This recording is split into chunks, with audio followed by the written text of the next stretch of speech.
सुनेंगे और चैतन्य भागवत से सुनेंगे इनकी लीला, और फिर ज़्यादा हम चर्चा करेंगे, प्रश्नोत्तर करेंगे आप लोगों के साथ में।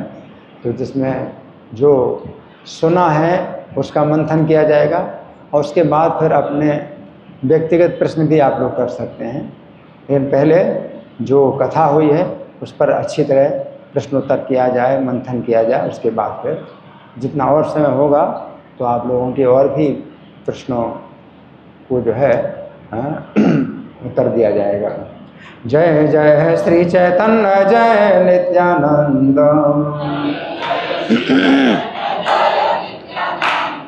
श्री अद्वैत चंद्र जय गौर भक्त वृंद।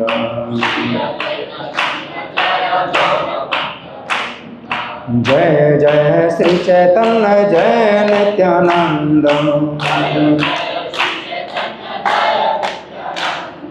श्री अद्वैत चंद्र जय गौर भक्त वृंद।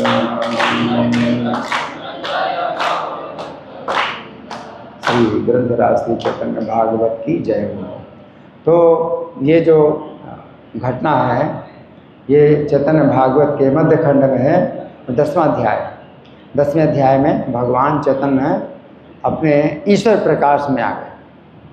जब ईश्वर प्रकाश में आते हैं, ईश्वर के भाव में आते हैं, तो उनका जो है फिर बिल्कुल अलग ही रवैया होता है, अलग ही प्रकार से जो है अपना जो है तत्व बतलाते हैं। और जब अपने भक्त के भाव में है तो दूसरे भक्तों से जो है कृपा मांगते हैं, दूसरे भक्तों के भी चरणों की धूल लेते हैं और बहुत विनम्रता। लेकिन जब ईश्वर भाव में होते हैं तो ईश्वर के सिंहासन पर बैठ जाते हैं और भक्तों के जो है ऊपर बड़ी अद्भुत कृपाएं करते हैं। तो भगवान चैतन्य श्रीवास के घर में है और ये जो महाप्रकाश है कि भगवान ने बहुत देर तक किया है ना। तो कई प्रहर तक ये भगवान का ये महाप्रकाश चला ईश्वरावेश में।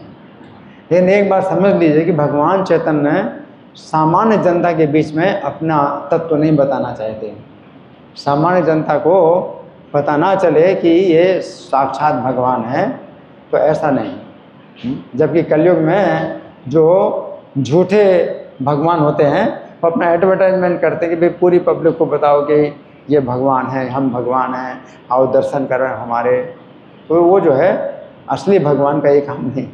असली भगवान अपने को छिपाते हैं। असली भगवान अगर अपने को अगर जनाएं तो केवल अपने भक्तों को जनाएं, केवल अपने भक्तों को जनाते हैं।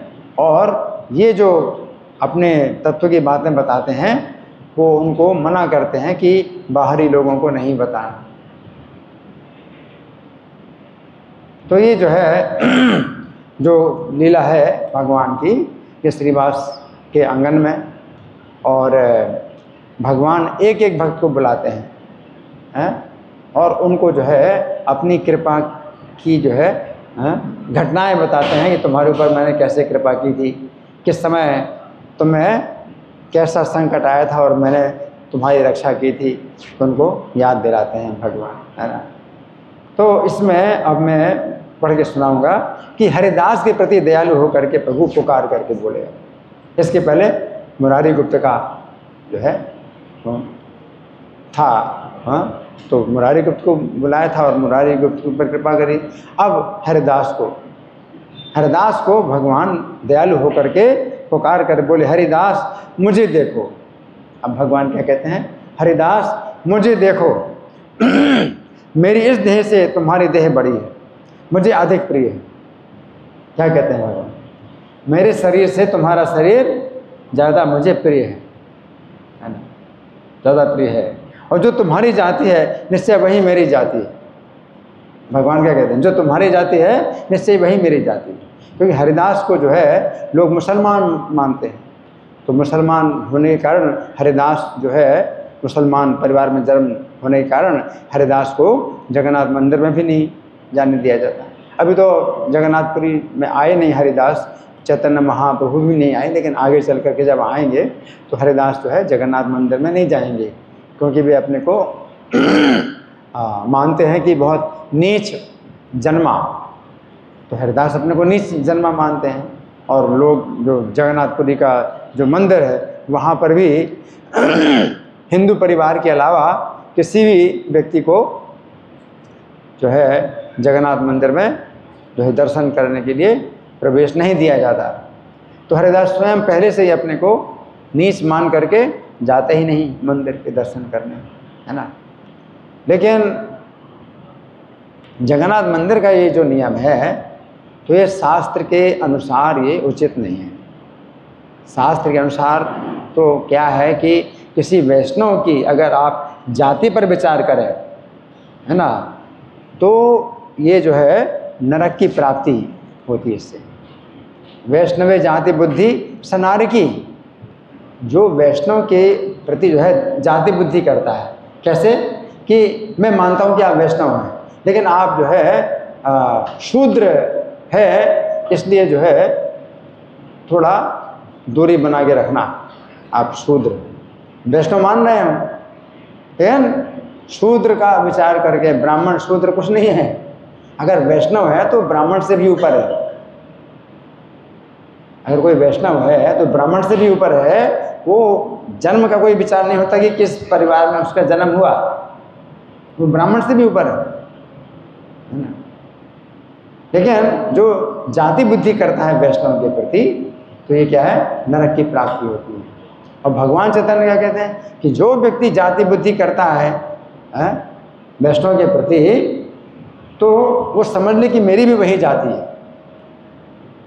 फिर भगवान की अगर वो पूजा करता है, भगवान की सेवा करता है, तो उसको फिर नहीं करना चाहिए। भगवान के फिर मेरी सेवा मत करो, मेरी पूजा मत करो, और अगर तुम करोगे तो मैं स्वीकार नहीं करूँगा तुम्हारी पूजा। क्यों? कि तुम अगर उस किसी को वैष्णव मानते हो, फिर वैष्णव के ऊपर तुम उसके ऊपर जाति का आरोप लगाते हो कि इस जाति का है और थोड़ा दूरी बना के रखना है, तो मुझसे भी दूरी बना के रखो, मेरी भी पूजा मत करो। तो भगवान क्या कहते हैं, तुम्हारी जो जाति है वो मेरी जाति है। अगर कोई तुमको मुसलमान जाति का मानता है तो मुझको भी मान ले कि मैं भी मुसलमान, मतलब नफरत करता है कोई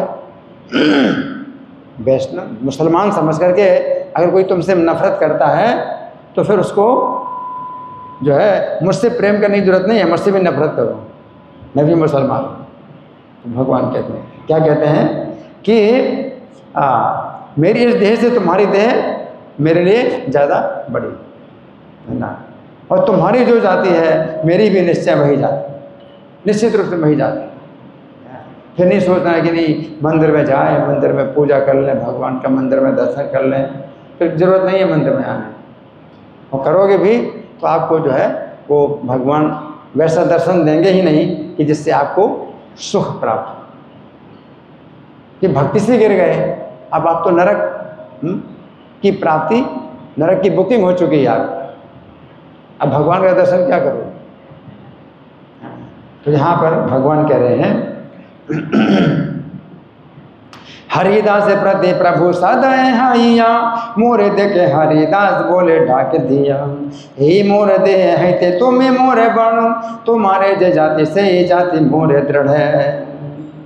दृढ़ का मतलब है कि निश्चित रूप से समझ लो, फिर कुछ और नहीं समझना कि मैं जो है कुछ और हूँ, है ना। भगवान कहते हैं तुम्हारी जो जाति है वही मेरी जाति है। इसलिए वैष्णव के प्रति जाति बुद्धि रखना ही नहीं चाहिए। वैष्णव जो है ये भगवान के बहुत निकट है। साधु नाम हृदयम मह्यम, साधवो हृदयम मह्यम, साधु नाम हृदयम तो हम।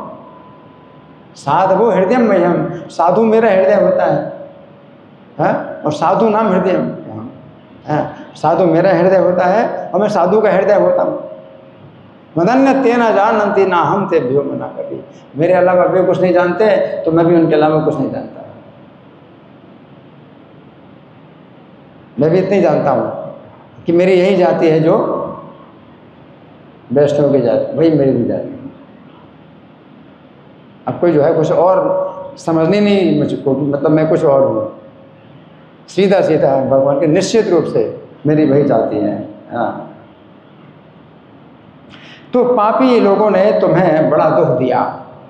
भगवान कहते हैं पापी लोगों ने तुम्हें बड़ा दुख दिया। तो ये घटना भगवान जो है हरिदास को याद दिला रहे हैं उस समय की जिसमें भगवान का जन्म नहीं हुआ था, चैतन्य महाप्रभु का जन्म नहीं हुआ था, भगवान वैकुंठ में थे, उस समय की याद दिला रहे हैं भगवान, है ना। तो पापी लोगों ने तुम्हें बड़ा दुख दिया था, है ना, उसके स्मरण से मेरा हृदय फटता है। भगवान कहते हैं बड़ा दुख दिया था। तो क्या घटना क्या हुई थी? वो फुलिया गांव में हरिदास रहते थे, और फुलिया गांव का एक काजी जो था तो उसने शिकायत की शासक से, मुसलमान शासक से, हैं, उसका क्या नाम था, मुलुकपति, मुसलमान शासक का नाम था मुलुकपति। काजी का नाम नहीं बताया गया, काजी का नाम क्या है।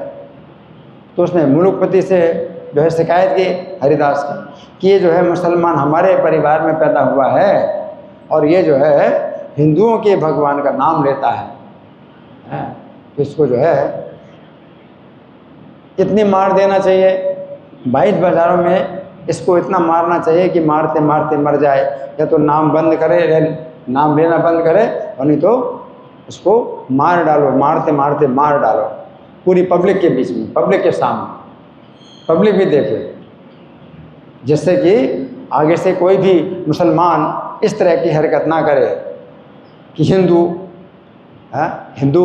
बनने की कोशिश ना करे कोई मुसलमान। हिंदू को तो मुसलमान बनाते हैं, कोई मुसलमान हिंदू बने तो इसके लिए हरिदास को इतनी मार दो कि कोई भी मुसलमान हिंदू ना बने। वैसे भी हिंदू समाज में लेते नहीं मुसलमान, कोई हिंदू जो है अगर वो मुसलमान बना देते हैं तो हिंदू समाज में वापस लेंगे नहीं। लेकिन ये भी जो है मतलब इस तरह से बोल रहा है। तो फिर भगवान उस घटना की याद दिला रहे हैं हरिदास को, और क्या कहते हैं कि सुनो हरिदास, जिस समय मुसलमान लोग तुमको मोहल्ले मोहल्ले में मारते हुए घूम रहे थे, उस समय तुम्हारे दुख को देखकर उन सब मुसलमानों को काट डालने के लिए मैं वैकुंठ से चक्र लेकर उतरा था। अब भगवान जो बात बता रहे हैं वो कोई नहीं जानता, और भगवान जब आए चक्र लेकर के तो किसी ने देखा भी नहीं। लेकिन भगवान अगर कह रहे हैं तो भगवान ने ऐसा किया, वैकुंठ से आए उस समय चक्र लेकर के, उस समय अवतार नहीं लिया था, गर्भ में नहीं है, सची माता के गर्भ में नहीं आए थे भगवान, उस समय चक्र लेकर के आए थे वैकुंठ से, है ना। चक्र लेकर के मैं उनको काटने के लिए उतरा था, वे तुम्हारे प्राणों का अंत करने के लिए तुमको मार रहे थे। इतनी ऐसी मार रहे थे हरिदास को कि मर जाए, है ना, तो आदेश मिला था। तो हाँ, पर तुम अपने मन में उनकी मंगल कामनाएं कर रहे थे, तुम जो मार खा रहे थे उसकी चिंता तुम्हें नहीं थी, तुम तो उस समय भी मन में उनका ही भला सोच रहे थे। सुन सुन हरिदास तो मारा जा खाने, नगरे मारे बेड़ाए जबने, देखिए तो मारे दुख चक्रधारी करे, नाम बिलु बैकुंठ है ते सब काटे बारी, प्राणांत करे तुम मारा ऐसा कल, तुम मन चिंतता सा भारे कुशल। तो उस समय जो है हरिदास, इसमें क्या बताया गया है, भगवान क्या कह रहे हैं कि तुम उनकी मंगल कामना कर रहे थे, है ना, और तुम जो मार खा रहे थे उसकी चिंता तुम्हें नहीं थी।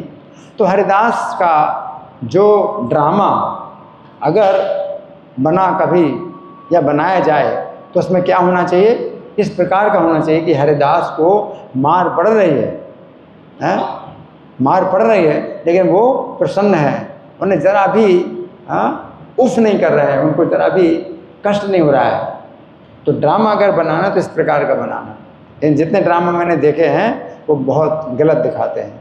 कैसे दिखाते हैं कि मारा कोड़े से तो वो गिर गए, वो जो है वो ऐसे क्रंदन कर रहे हैं, है ना, वो जो है गलत। हरिदास जो है इतने प्रसन्न होकर के उनको जैसे मार जो है, जैसे प्रहलाद का जो है जो चरित्र है बिल्कुल ठीक हरिदास का है। प्रहलाद के चरित्र में क्या, हिरण्यकश्यप के आदेश से जितने असुर थे वो अपने शूल भुसुंडी तलवार, ये सब मार रहे थे प्रहलाद के शरीर में, और प्रहलाद के शरीर में फूल की तरह लग रहे थे। कैसा लग रहा था? फूल की तरह। तलवार, शूल तो छेद कर देगा, है ना, तलवार काट डालेगा। तलवार, शूल, भुसुंडी, जितने भी जो है हथियार हैं, आयुध हैं, वो सब उसको फूल की तरह लग रहे थे। बिल्कुल हरिदास के संबंध इसी प्रकार की बात है। तो इसमें भगवान कह रहे हैं कि तुमको जो मार पड़ रही तो उसकी तुम चिंता नहीं कर रहे थे, है ना, फिर ऐसा क्यों दिखा रहे हैं? हरिदास का ड्रामा कितने लोगों ने देखा? हाथ उठाइए। तो कैसा ऐसे ही देखा है कि या उस तरह का देखा है कि उनको कोई कष्ट नहीं हो रहा? कैसा देखा? हाथ उठाइए। कैसा देखा? जो क्रंदन कर रहे हैं बहुत, वो जो है वो कर रहे हैं हरिदास, ऐसा देखा ना? हाथ उठाइए। ऐसा देखा? कैसा देखा? ऐसा नहीं देखा? कैसा देखा? हंस रहे हैं, हरिदास हंस रहे हैं, हाथ उठाइए। ऐसा ड्रामा देखा? ऐसा देखा?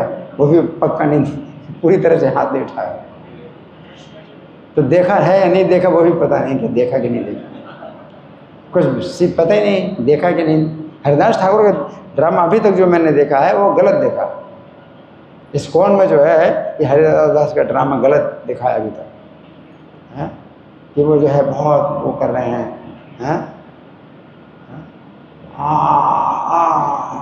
हरे कृष्णा ऐसे बोल रहे हैं, वो भी गलत। ठीक है, अगर हम ऐसे बोलते तो हम, ये प्रशंसा की बात है कि कष्ट में भी हरे कृष्णा बोल रहे हैं, बड़े कष्टपूर्वक बोल रहे हैं। ये हरिदास ठाकुर के संबंध में बिल्कुल ऐसी बात नहीं है प्रहलाद की तरह। इसलिए आप लोग देखा नहीं हरिदास का ड्रामा, और देखा है तो बताओ कैसा देख। हाँ, अच्छा, तो क्या है कि भगवान कह रहे हैं कि तुम जो है उनकी मंगल कामना कर रहे थे, उस समय तुम उनके अपने मन में उनका ही भला सोच रहे थे, तो मैं उनका भला सोचते देखकर मैं अपने बल से काम नहीं ले सका। तो भगवान क्या कह रहे हैं? मैं चक्र लेकर आया था उनको मार डालने के लिए, उनको काटने के लिए। किनको काटने के लिए? जो जल्लाद मार रहे थे तुमको, लेकिन उनको मैं मार नहीं सका। क्यों? क्योंकि तुम उनका भला सोच रहे, तुम उनका भला सोच रहे, है ना। मैं चक्र उठाता पर तुम्हारे कारण वो बिना चलाए व्यर्थ हो जाता। भगवान कहते चक्र उठाता मारने के लिए, लेकिन तुम्हारे कारण वो व्यर्थ हो जाता, मैं चला नहीं सकता था चक्र। तुम उनकी मंगल कामना कर रहे थे, है ना। तुम्हारे शुभ संकल्प के कारण मैं चक्र चलाकर उनको काट नहीं सकता था। तब तुम्हारे ऊपर मार पड़ती देखकर मैं भी तुम्हारी पीठ पर लेट गया। क्या? मैं तुम्हारी पीठ पर लेट गया, यानी तुम्हारी पीठ के ऊपर मैंने अपनी पीठ कर ली। अब ये जो है वैसे संभव नहीं है, लेकिन भगवान के लिए सब संभव। हरिदास की पीठ पर भगवान कहते हैं मैंने अपनी पीठ कर ली, तो अब तुम्हारी पीठ पर मार ना पड़ करके मेरी पीठ पर मार पड़ रही है। भगवान देखो भक्त के इतने नियंत्रण में है कि भक्त की इच्छा के विरुद्ध कोई भक्त काम नहीं कर पा रहे, और भगवान सहन नहीं कर पा रहे हैं हरिदास को जो पिटाई हो रही है। लेकिन जब हरिदास उनके लिए सोच रहे हैं, और हरिदास उनके लिए क्यों सोच रहे हैं कि इनका कोई दोष नहीं, इनको तो आज्ञा मिली, ये इनको तो आज्ञा मिली है तो इसलिए मार रहे हैं, है ना। तो दोष तो किसका है? उस काजी का है। वास्तव में उस काजी का जो है, फिर अंत में क्या हुआ कि पूरा वंश ही नष्ट हो गया। फिर बाद में क्षमा भी नहीं मांगी उसने। जो मुलुकपति था, शासक, उसने क्षमा भी मांगी कि काजी की बातों में आकर उसने आदेश दे दिया था, वो बड़ा शासक था, लेकिन मुलुकपति ने क्षमा मांगी, उसकी रक्षा हो गई, और इनकी रक्षा हो गई जो जल्लाद थे, क्योंकि ये तो आदेश का पालन करेंगे। लेकिन उसका जो है क्या हुआ? वंश सहित नाश हो गया उसका, है ना। तो यहाँ भगवान कह रहे हैं आपने मारण खाओ ताहा नहीं लेख, तखने तसा भरे मन भाल देख, तुम भाल देखी ले न करो मोहि बल, तोलो चक्र तुम लागे से है विफल, काटिते न पारो तोर संकल्प लागिया, तोरे पृष्ठे पाणो तोर मारण देखिया। अब भगवान कह रहे हैं ध्यान से सुन रहे हो, सुनो ध्यान से। तब तुम्हारे ऊपर मार पड़ती देख करके मैं तुम्हारी पीठ पर लेट गया है और तुम पर मरने वाली, तुम पर पड़ने वाली उस मार को मैंने अपने पीठ पर ले लिया। मैं मिथ्या नहीं कह रहा हूँ, ये देखो उस मार के चिन्ह मेरी पीठ पर। मेरी इच्छा अपने को प्रकट करने की अभी नहीं थी, परंतु तुम्हारा दुख न सह सकने के कारण मुझे शीघ्र ही प्रकट होना पड़ा। भगवान क्या कह रहे हैं कि मेरा अवतार उस समय नहीं होना था, थोड़ा विलम्ब से, लेकिन तुम्हारे कारण फिर मैंने अवतार ही जल्दी लिया। लेकिन जो मार पड़ी थी, मैं वैकुंठ से आया था और तुम्हारी पीठ की जो मार है, मैंने अपनी पीठ पर मार खाई। भगवान कहें और कहते हैं कि मेरी पीठ पर वो चिन्ह देखो, जो कोड़े लगे थे मेरी पीठ पर लगे थे। और तुम्हें क्या लग रहा था? तुम्हें तो कुछ नहीं लग रहा था, तो हरिदास को कुछ नहीं लग रहा था। तो भगवान कहते हैं कि वो जो है मैंने किया था। अब इस बात को कौन समझ सकता है? कोई नहीं समझ सकता। द्रौपदी की रक्षा के लिए, द्रौपदी की रक्षा के लिए जब भगवान आए तो द्रौपदी ने तो पुकारा था, द्रौपदी ने पुकारा था रक्षा के लिए, तो ये तो जो है द्रौपदी को पुकारना ही चाहिए। द्रौपदी अगर ना पुकारे तो वो उसका दोष माना जाएगा। द्रौपदी को अगर नग्न किया जा रहा है और वो अगर ना पुकारे भगवान को, क्या कहें भाई शुद्ध भक्त है वो भगवान को नहीं पुकारता है, मतलब दुख अपने दुख में सहन करता है और दुख दूर करने भगवान को नहीं पुकारता, तो द्रौपदी का दोष माना जाए, द्रौपदी का दोष माना जाए। उसने जो पुकारा कि मेरी इज्जत जो है इसमें आपकी इज्जत है ना, पूरे समाज की इज्जत, धर्म की है रक्षा, धर्म की रक्षा के लिए आप करो। अगर कोई स्त्री ऐसी अगर ना विरोध करे तो वो जो है क्या मानी जाएगी? वेश्या, वो तो वेश्या मानी जाएगी, तो निंदा की बात।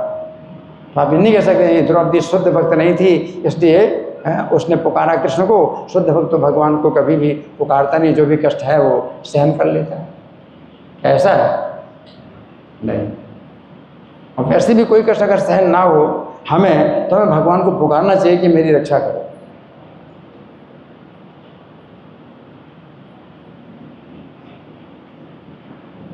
वैसे तो क्या प्रहलाद महाराज भगवान को नहीं पुकार रहे थे, क्योंकि उन्होंने ऐसे सोचा मारे कृष्ण राखेंगे, राखे कृष्ण मारेंगे। प्रहलाद महाराज सोचा अगर कृष्ण मारेंगे तो कौन रक्षा कर पाएगा मेरी, और कृष्ण का रक्षा करेंगे तो कौन मुझे मार पाएगा। तो उनको मरने में और जीने में कोई अंतर नहीं था प्रहलाद महाराज को, और उन्होंने कृष्ण को नहीं पुकारा। और कृष्ण उनकी रक्षा कर रहे हैं तो अपनी इच्छा से कृष्ण रक्षा कर रहे हैं, अपनी इच्छा से कृष्ण रक्षा कर रहे हैं तो कौन मार सकता है। और कृष्ण अगर मारेंगे तो कौन बचा सकता है। तो भक्त की ऐसी भावना रहती है, कृष्ण अगर बचाएं तो कौन मार पाएगा, और कृष्ण अगर मारेंगे तो कौन रक्षा कर पाएगा। तो इसलिए कृष्ण को नहीं पुकारता। तो ऐसा भी है, लेकिन हमारी स्थिति ऐसी नहीं। हम जो है अभी नहीं मरना चाहते, हम अभी मरने के लिए तैयार नहीं है। तो फिर उस शुद्ध भक्ति नकल नहीं करना चाहिए कि ठीक है मारे कृष्ण राखेंगे, राखे कृष्ण मारेंगे। हमारी स्थिति क्या है? हमारी स्थिति ऐसी नहीं है, हम तैयार नहीं मरने के लिए तो हमें क्या करना है? रक्षा करो, रक्षा करो। चैतन्य महाप्रभु ने ये मंत्र दिया है, कृष्ण केशव कृष्ण केशव कृष्ण केशव पाहि माम राम राघव राम राघव राम राघव रक्ष माम। तो यहाँ पाहि माम रक्ष माम का मतलब क्या है? शरीर के लिए भी हो सकता है, इस शरीर के लिए भी मेरी रक्षा करो। अगर कोई संकट आए तो आप इस भाव से भी कि रक्षा करो, आप कृष्ण का नाम ले सकते हैं। फिर इसमें ये नहीं मतलब आपको दोष दिया जाएगा कि आपने कृष्ण को क्यों पुकारा, आप शुद्ध भक्त नहीं हैं। हम शुद्ध भक्त नहीं हैं तो हम रक्षा के लिए कृष्ण को पुकार रहे हैं। तो ये भी जो है गुण है बहुत बड़ा कि आप कृष्ण की रक्षा के लिए पुकार रहे हैं। और अगर आप कृष्ण को नहीं पुकारते तो फिर उन दुनिया वालों की जो है खुशामद करोगे, तो क्या वो अच्छा है? अगर मान लीजिए कोई संकट आए तो आप कहें भाई हमें कृष्ण को नहीं पुकारना चाहिए संकट से छूटने के लिए, तो संकट छूटने के लिए फिर दुनिया भर की जो है खुशामद करोगे इन लोगों, तो वो अच्छा है या कृष्ण से ही रक्षा मांगो? क्या अच्छा है? कृष्ण से ही रक्षा मांगो। फिर ये नहीं कि नहीं हुआ तो शुद्ध भक्त। हम लोग प्रार्थना करते हैं रोज़ मंदिर में, यदि आप चाहें तो हम लोग प्रार्थना करते हैं कि ऐसा हो जाए, ऐसा हो जाए, आप चाहें तो ये प्रार्थना है। लेकिन अगर कोई ऐसा कष्ट आए कि जो मैं सहन नहीं कर सकता, तो फिर आप चाहें नहीं होता कि आप चाहें तो रक्षा करो मेरी, नहीं मेरी रक्षा करो। अब ये नहीं होता कि आप चाहें तो आप मेरी रक्षा करो, नहीं, उस समय क्या होता है? रक्षा करो मेरी, रक्षमाम पाहिमाम, है ना। तो हरिदास ठाकुर जो है भगवान के शुद्ध भक्त हैं, तो वो जो है उन्होंने निश्चय कर लिया कि शरीर की चाहे टुकड़े टुकड़े कर दो और मुझे जो है क्या करना है? हरि नाम नहीं छोड़ना। तो वो शरीर से इतने ऊपर उठे हुए हैं हरिदास ठाकुर कि वे जो है हरि नाम लेने के लिए जो है वो बिल्कुल कटिबद्ध हैं कि हरि नाम नहीं छोड़ें। लेकिन भगवान रक्षा कर रहे हैं, वो भगवान की इच्छा कि भगवान रक्षा कर रहे हैं, है ना। तो यहाँ भगवान कह रहे हैं कि मैं उनको काटने के लिए आया, लेकिन जब वो तुम उनकी जो है मंगल कामना कर रहे हैं तो फिर मैं अपने बल से काम नहीं ले पाया। तो फिर मैंने क्या किया? क्या किया है? हाँ, क्या किया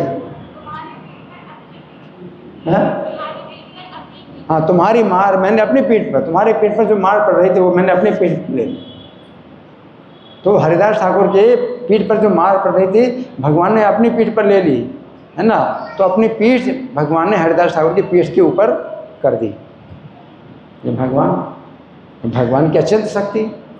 हम तो नहीं कर सकते ऐसा कि आपकी पीठ के ऊपर अपनी पीठ करूँ, तो हो नहीं, तो फिर अलग वो हो जाएगा, दिखाया पड़ेगा, सब दिखाई पड़ेगा। द्रौपदी को जब द्रौपदी ने पुकारा जब भगवान को, तो भगवान आए रक्षा करने की द्रौपदी, तो द्रौपदी के वस्त्र बन गए। तो भगवान की शक्ति है, आप थोड़ा ही ऐसे कर सकते हैं किसी कि वस्त्र बन जाए। हम तो वस्त्र नहीं बन सकते आपके, भगवान द्रौपदी के वस्त्र बन गए, एक अलग ही वस्त्रावतार हुआ। भगवान स्वयं आए रक्षा करने के लिए, वो वस्त्र रूप जो है भगवान ने धारण कर लिया, द्रौपदी के वस्त्र बन गए। अब उतार ले वस्त्र, कितने उतारेगा? हाँ, और नए नए वस्त्र आते जा रहे हैं द्रौपदी। तो ये चीज़ जो है मतलब जैसा बताया गया शास्त्रों में कि भगवान ने ऐसा किया वैसा ही मानना है, ये हमारी बुद्धि और हमारी तर्क से परे है। हम तर्क नहीं कर सकते, है ना। भगवान के सब कार्य अचिंत्य हैं। जन्म कर्म च मे दिव्यम, मेरे जन्म और कर्म सब दिव्य हैं, है ना। तो यहाँ भगवान ऐसा बता रहे हैं, तो भगवान कह रहे हैं कि तुमको मेरे नाढ़ा नहीं भली भांति पहचाना, अद्वैत ने मुझे सब प्रकार से बंदी बना लिया है। अब हरिदास के लिए भगवान कह रहे तुमको मेरे नाढ़ा नहीं पहचाना। तो नाढ़ा कहते हैं अद्वैत आचार्य को। अद्वैत आचार्य की पुकार से भगवान चैतन्य ने अवतार लिया, है ना, और उनको प्रेम से बोलते नाढ़ा। तो मेरे नाढ़ा ने पहचाना। तो जब भगवान का अवतार नहीं हुआ था तो हरिदास को जो है शांतिपुर में अद्वैताचार्य के घर में जो है वो हमेशा उनका स्वागत करते थे। अद्वैताचार्य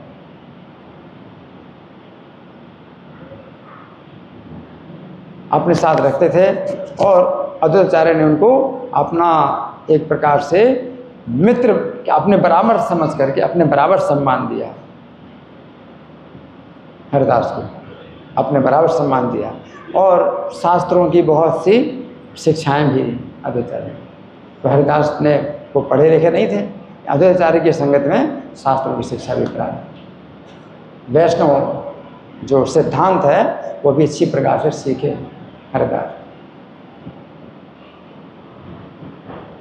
तो भगवान कहते हैं कि मुसलमान परिवार में जन्म लेने के बाद भी कोई अगर वैष्णव, महान वैष्णव अगर उसको जो है अपना सम्मान देता है तो वो भगवान जो है उसके जो है बहुत ऋणी हो जाते।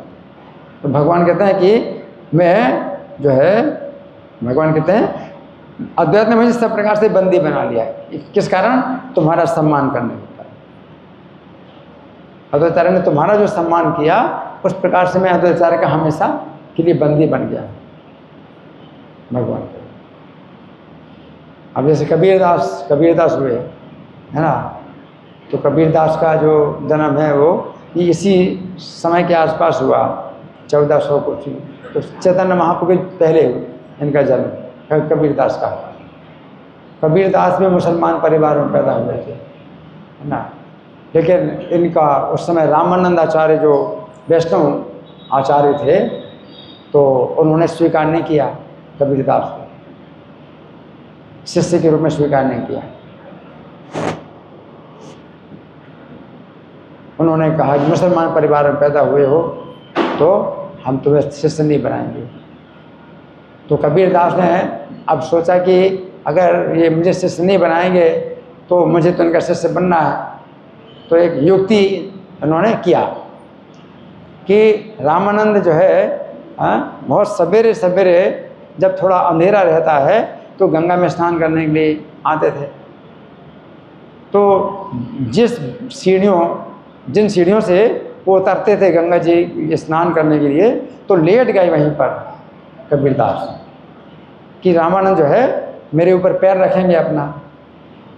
तो ऐसा ही हुआ, रामानंद ने पैर रखा, क्योंकि सीढ़ी में थोड़ा अंधेरा था तो पैर रखा। जब पैर रखा तो उनको पता चला कि अरे कोई लड़का यहाँ है, तो उन्होंने बोला बेटा राम राम बोलो।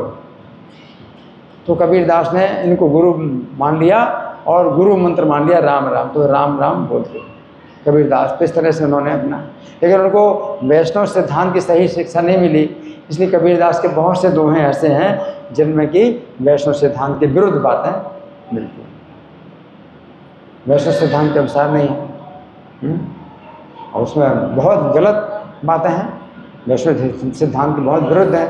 जैसे वो एक दोहा में कहते हैं कि पहाड़ पूजे हरि मिले तो मैं पूजा पहाड़, बार बार और ताते ये चाकी भली पीस खाए संसार। तो पहले के ज़माने में हर घर में चक्की होती थी, पत्थर की चक्की, और अपने चक्की में जो है आटा पीस करके रोज़ अपना जो है बनाते थे भोजन। तो कबीरदास ने क्या कहा कि पत्थर की पूजा से अगर भगवान मिलते हैं तो मैं तो पहाड़ की पूजा करूँगा, और उससे तो अच्छी चक्की है कि उसका आटा पीस करके लोग खाते हैं, उसी की पूजा करें, चक्की की पूजा करें। तो वैष्णव सिद्धांत के कितना विरुद्ध है। तो कबीरदास को सही सिद्धांत पता नहीं, ये हरिदास के संबंध में ऐसा नहीं है। अद्वैताचार्य ने इतना अच्छा प्रशिक्षण दिया था, शिक्षा दी थी कि हरिदास जो है हर बात का उत्तर जो है देते, शास्त्रों के अनुसार देते। अब वो तो कबीरदास ने जो ऐसा कहा वो तो बहुत बड़ा अपराध है कि भगवान को जो है अगर शिलाधि पत्थर मान लो, हैं उसमें बता अर्ची शिलाधि सगनार की, वैष्णव को में जाति बुद्धि करो और अर्चा विग्रह में शिला बुद्धि करो तो वो नरक में बुकिंग हो गई, आपकी नरक में बुकिंग हो गई। अगर अर्चा विग्रह में वो वर्षा विग्रह प्रामाणिक हो, अब सब देवी देवताओं के नहीं है, इसमें प्रामाणिक अर्चा विग्रह जो भगवान के हैं, तो उनमें जो है अगर जो है शिला बुद्धि करता है, पत्थर की बुद्धि करता है तो वो नरक में जाता है। लेकिन कबीरदास को पता नहीं था सिद्धांत। तो भगवान चैतन्य क्या कहते हैं कि हरिदास तुमको मेरे नाड़ा ने पहचाना और अद्वैत ने मुझे सब प्रकार से बंदी बना लिया है, तो तुमको जो है बहुत आदर सम्मान मिला। अद्वैताचार्य ने जो है एक बार ऐसा भी किया, सुने सब लोग, अद्वैताचार्य ने एक बार ऐसा भी किया कि पिता का श्राद्ध था, पिता का श्राद्ध था तो ब्राह्मणों को भोजन कराया जाता है। तो जो भोजन बनाया था तो हरिदास को पहले ही भोजन कराया, और हरिदास बोले अरे ये पूरे गांव के जो ब्राह्मण लोग हैं ये तो बुरा मान जाएंगे, और मैं जो है नीच हूँ, नीच जन्मा हूँ, आप मुझे भोजन करा रहे हैं तो ये लोग ब्राह्मण लोग बुरा मान जाएंगे। तो अद्वैताचार्य क्या बोले कि मुझे कोई चिंता नहीं है, तुम्हारे भोजन कराने से करोड़ों ब्राह्मणों का भोजन हो जाएगा। तो इतने ये ब्राह्मण अगर नहीं भोजन करेंगे तो मुझे कोई चिंता नहीं। क्या क्या कहा, क्या कहा द्रोणाचार्य ने?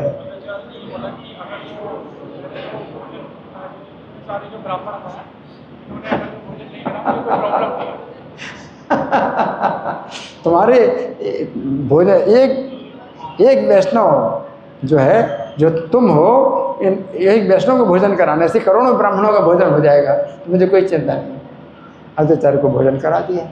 अब ब्राह्मणों को जब बुलाया तो सब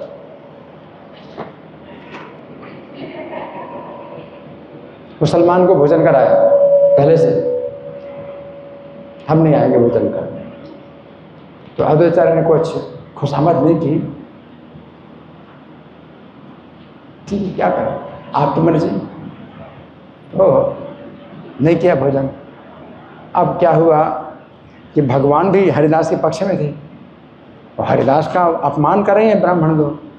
तो भगवान ने क्या किया, भगवान ने ऐसी वर्षा की कि उनको जो है घर में जो है आग मिली नहीं। अपने घर में भी आग नहीं थी और कहीं भी आग नहीं मिली, किसी के घर में आग नहीं मिली, पूरे गांव भर में किसी को आग नहीं मिली, और सब जो है भूखे रहे, सब के सब भूखे रहे। अब अगले दिन आए, अब पेट जो है बुरी हालत, खराब हालत हो रही पेट की भूख के कारण। बोले द्रोणाचार्य से, बोले बहुत भूख लग रही है, कुछ भोजन है आपके पास?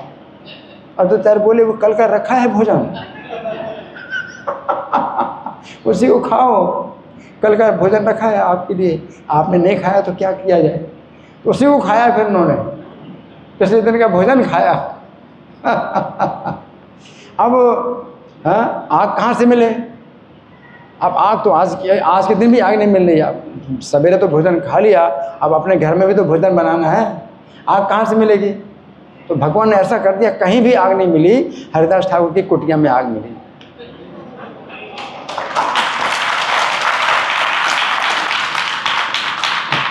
उसी मुसलमान के घर से आग लो जिस मुसलमान से तुम नफरत करते हो। तो भगवान ने भी हरिदास ठाकुर के पक्ष में ऐसा कार्य किया। तो भगवान के द्रोणाचार्य ने मुझे पूरी तरह बंदी बना लिया, तुमको सम्मान दिया, तुमको इतना सम्मान दिया, तो द्रोणाचार्य ने मुझे पूरी तरह से बंदी बना लिया है। तो भगवान ऐसा कह रहे हैं, है ना? अच्छा, हाँ, तुम्हारे चेने ले मोरे नाड़ा भाले मते, सर्वे भावे मोरे बंदी करेला अद्वैते।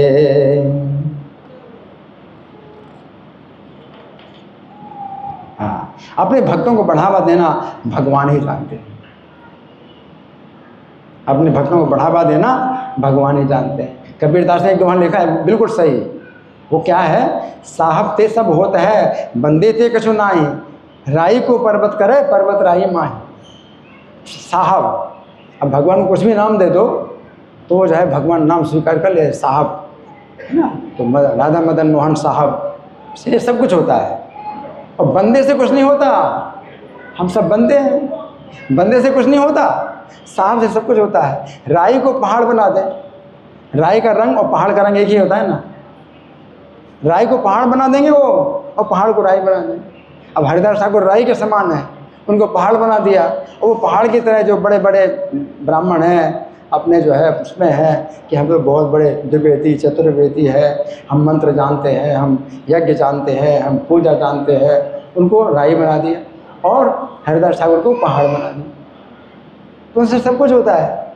तो यहाँ पर क्या कहा है कि वृंदावन दास ठाकुर कह रहे हैं, अपने भक्तों को बढ़ावा देना भगवान ही जानते हैं। हाँ, किसको बड़ा कर दें किसको छोटा कर दें उनके हाथ। तो वे भक्तों के लिए क्या नहीं कहते हैं, अपने भक्तों के लिए क्या नहीं कहते हैं। तो क्या कहा भगवान ने हरिदास साहब कि तुम्हारी जाति, जो तुम्हारी जाति वही मेरी जाति।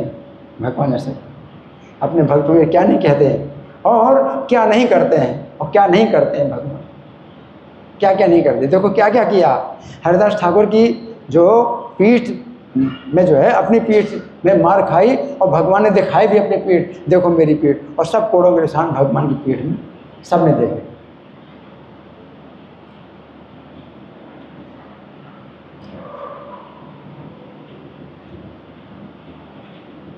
भगवान हैं, असंख्य ब्रह्मांडों के स्वामी हैं, लेकिन अपने भक्त के लिए जो है वो इतना जो है वो नीचा स्थान स्वीकार करते हैं, इतना नीचा कार्य भी करते हैं भगवान कि अपनी पीठ पर मार खा रहे भगवान, और उनको नहीं मार सकते। क्यों? भक्त जो है मेरा अगर सोचता है कि भाई इनका दोष नहीं है, इनका दोष नहीं है, इनको तो आज्ञा मिली है, तो भगवान जो है कुछ नहीं कर सकते। इतने भक्तों के अधीन भगवान है ना। आगे भक्तों के लिए कृष्ण जलती हुई आग को भी खा जाएं। भक्तों के लिए कृष्ण जलती हुई आग को खा जाएं, तो खाया ना अग्नि पिया है ना, दामनल पान है, जलती आग को खा जाते हैं और स्वेच्छा से भक्तों के किंकर बन जाते हैं। किंकर माने क्या करूं, किंकर का मतलब ये क्या करूं, जो कहता है क्या करूं आपकी इच्छा से, वो असली सेवक होता है। ये नहीं है कि भाई मैं आपकी बहुत सेवा कर रहा हूँ। क्या सेवा कर रहे हो?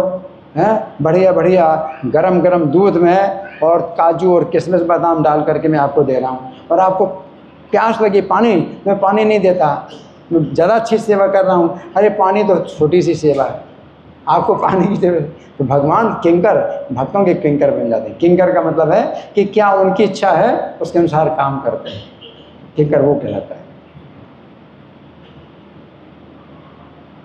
तो भगवान अपने भक्तों के किंकर बन जाते हैं, और भक्त को छोड़कर श्री कृष्ण और कुछ नहीं जानते।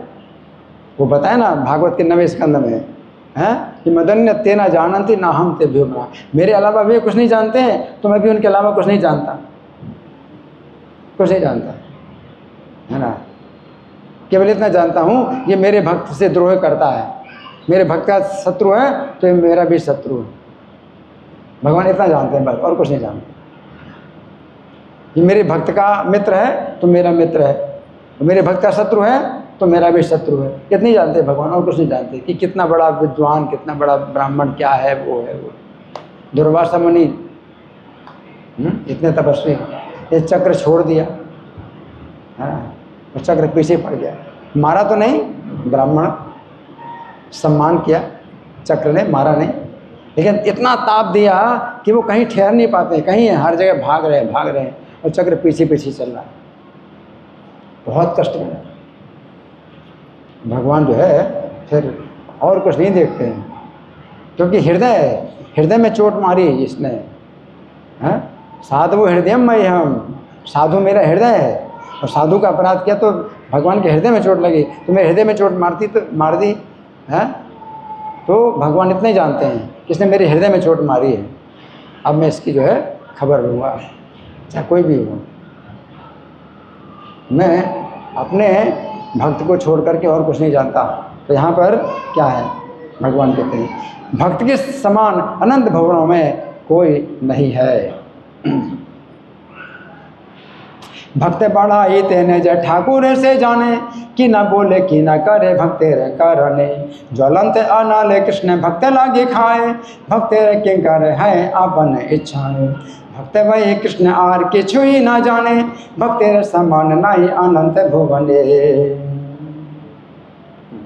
ऐसे श्री कृष्ण और उनके भक्त के नाम से जो लोग प्रसन्न नहीं होते, ऐसे कृष्ण हैं और उनके भक्त हैं, उनके नाम से जो प्रसन्न नहीं होते वे सब पापी अभागे हैं, वो अभागे।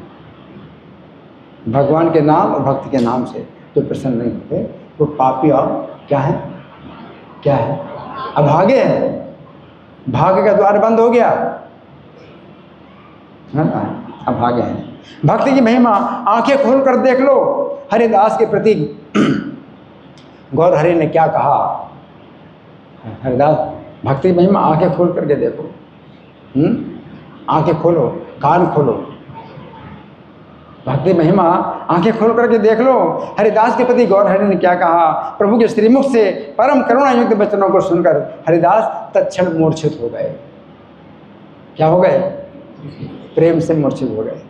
इतनी करुणा मेरे ऊपर। अब वो अपने को इसका अधिकारी नहीं समझते कि मेरा अधिकार है कि भगवान मेरे ऊपर करुणा करेंगे। वो विनम्रता के कारण इतनी अधिकारी वैकुंठ से भी आए थे, कोई नहीं जान सकता। भगवान सबके बीच में आ जाएं वैकुंठ से, हैं, तो हम लोग नहीं देख पाएंगे। अगर भगवान यहाँ आ जाएं वैकुंठ छोड़ करके तो हम लोग नहीं देख सकते। अगर वो ना दिखाएं अपने को तो कोई नहीं देख सकता। तो उस समय आ गए भगवान और चक्र लेकर के आ गए, है ना। तो हरिदास मूर्छित हो गए इतनी बातें सुन करके। फिर क्या हुआ, बाहर की शुद्ध जाती रही और भूमि पर पड़े हुए हरिदास आनंद में डूब गए। उनका श्वास जरा भी चलता नहीं दिखता था। प्रभु बोले, मेरे हरिदास उठो उठो, प्राण भर कर मेरे ऐश्वर्य के दर्शन करो। भगवान अपना ऐश्वर्य दिखला रहे हैं, अपना भगवान का जो रूप है वो दिखला रहे हैं। भगवान कहते हैं कि मेरे ऐश्वर्य के दर्शन करो। प्रभु के वचन सुनकर हरिदास की चेतना लौट आई, परंतु रूप के दर्शन कहाँ कर सकते हैं, रोने लगे। अब रोए तो आंखों से आंसू निकले, अब दर्शन कैसे होंगे। रो रहे हैं, आंखों से आंसू बह रहे हैं और रोते रोते आंगन भर में लौट रहे हैं। रोते आंगन भर में लौट रहे हैं। क्षण में तो लंबी लंबी सांसें लेते और क्षण में बेहोश होकर पड़ जाते। क्षण कितना होता है, एक क्षण 4 मिनट होता है। कितना, 4 मिनट होता है। तो एक क्षण में मतलब एक क्षण में तो जो है लंबी लंबी सांस लेते हैं, 4 मिनट तक लंबी लंबी सांस लेते हैं और 4 मिनट तक बेसुध होकर के पड़े रहते हैं। हरिदास के शरीर में भाव का बड़ा भारी आवेश हो आया और चैतन्य प्रभु शांत करते, परंतु शांत नहीं हो रहे हैं।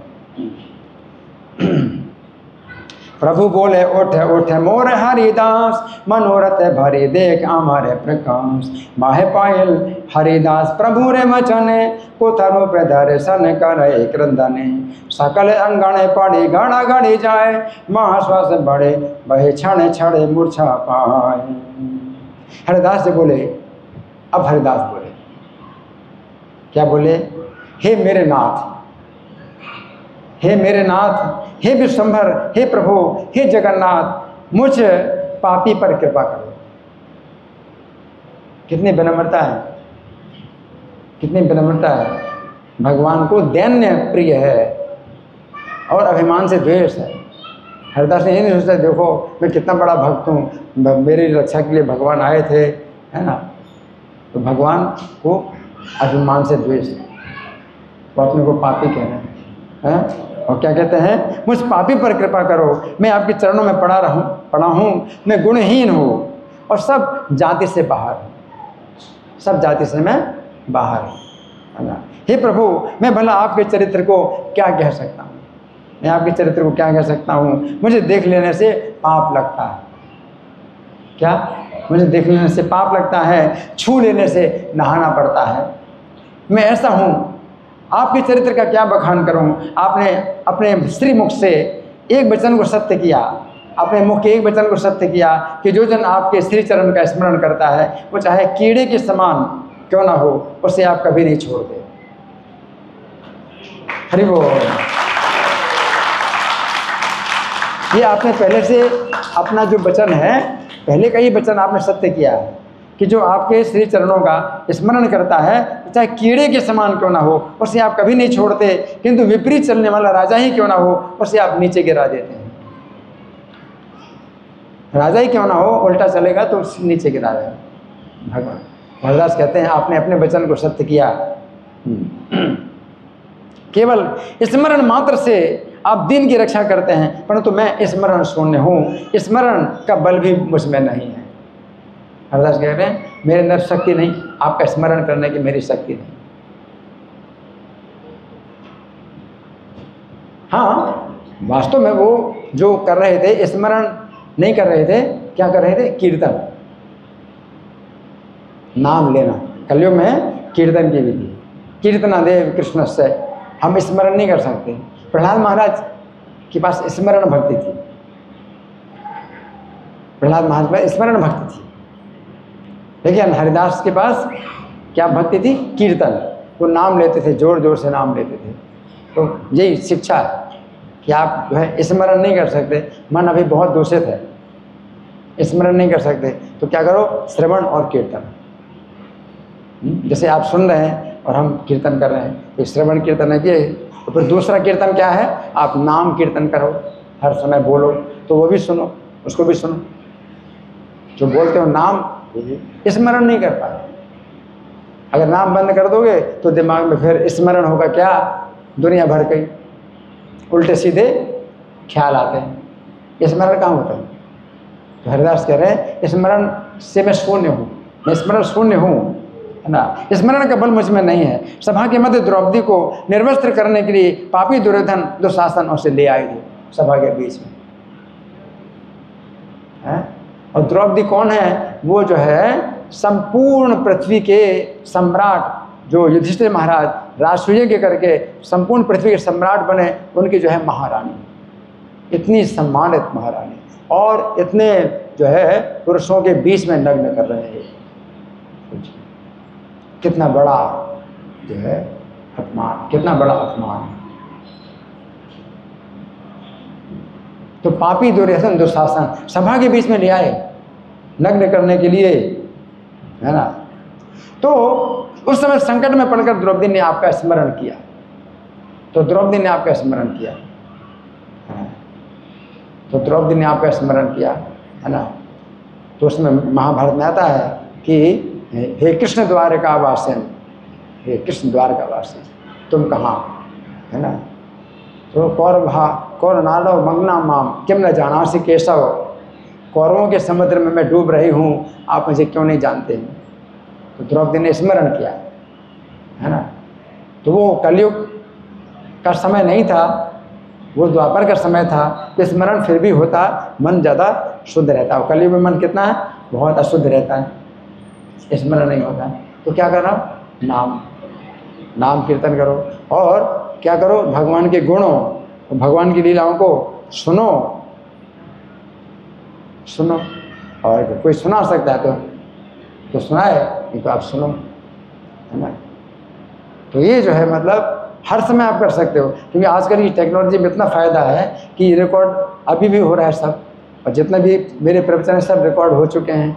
तो सुनते रहो, तो 10 बार सुनो, 20 बार सुनो उसी प्रवचन को, तो भी आपकी जो है रक्षा होती है बहुत बड़ी, कि आप सुन सकते हैं।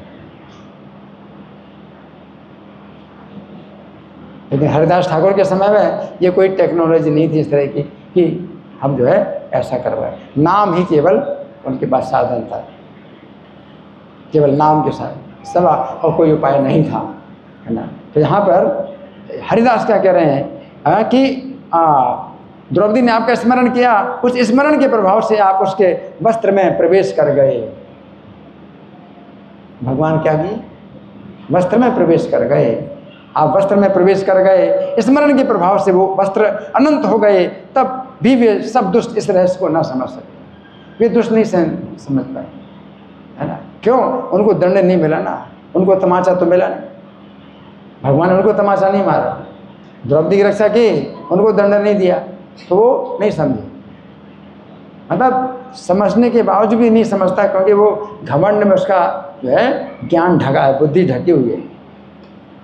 घमंड, कितना घमंड रहता है, देखते हुए भी वो नहीं देख सकता इस चीज़ को, तो वो नहीं समझ पाए। किसी समय पार्वती ने डाकिनियों के झुंड, पार्वती को डाकिनियों के झुंड ने घेर लिया और खाना चाहा था, तब पार्वती ने आपका स्मरण किया था। स्मरण के प्रभाव से आप प्रकट हुए और डाकिनियों को दंड देकर आपने वैष्णवी देवी पार्वती की रक्षा की। तो हरिदास ने आगे फिर कहा कि दुष्ट हिरण्यकशिपु ने प्रहलाद को विष दिया, सर्प से डसवाया, अग्नि में जलाया, पत्थर बांधकर नदी में डुबाया, तब प्रहलाद ने आपके चरणों का स्मरण किया। प्रहलाद ने आपके चरणों का स्मरण किया। प्रहलाद जी तो सतयुग में थे, तो स्मरण संभव था, तो प्रहलाद ने आपका स्मरण किया, ना स्मरण किया, और इस स्मरण के प्रभाव से वो सब आपदाओं से मुक्त हो गया।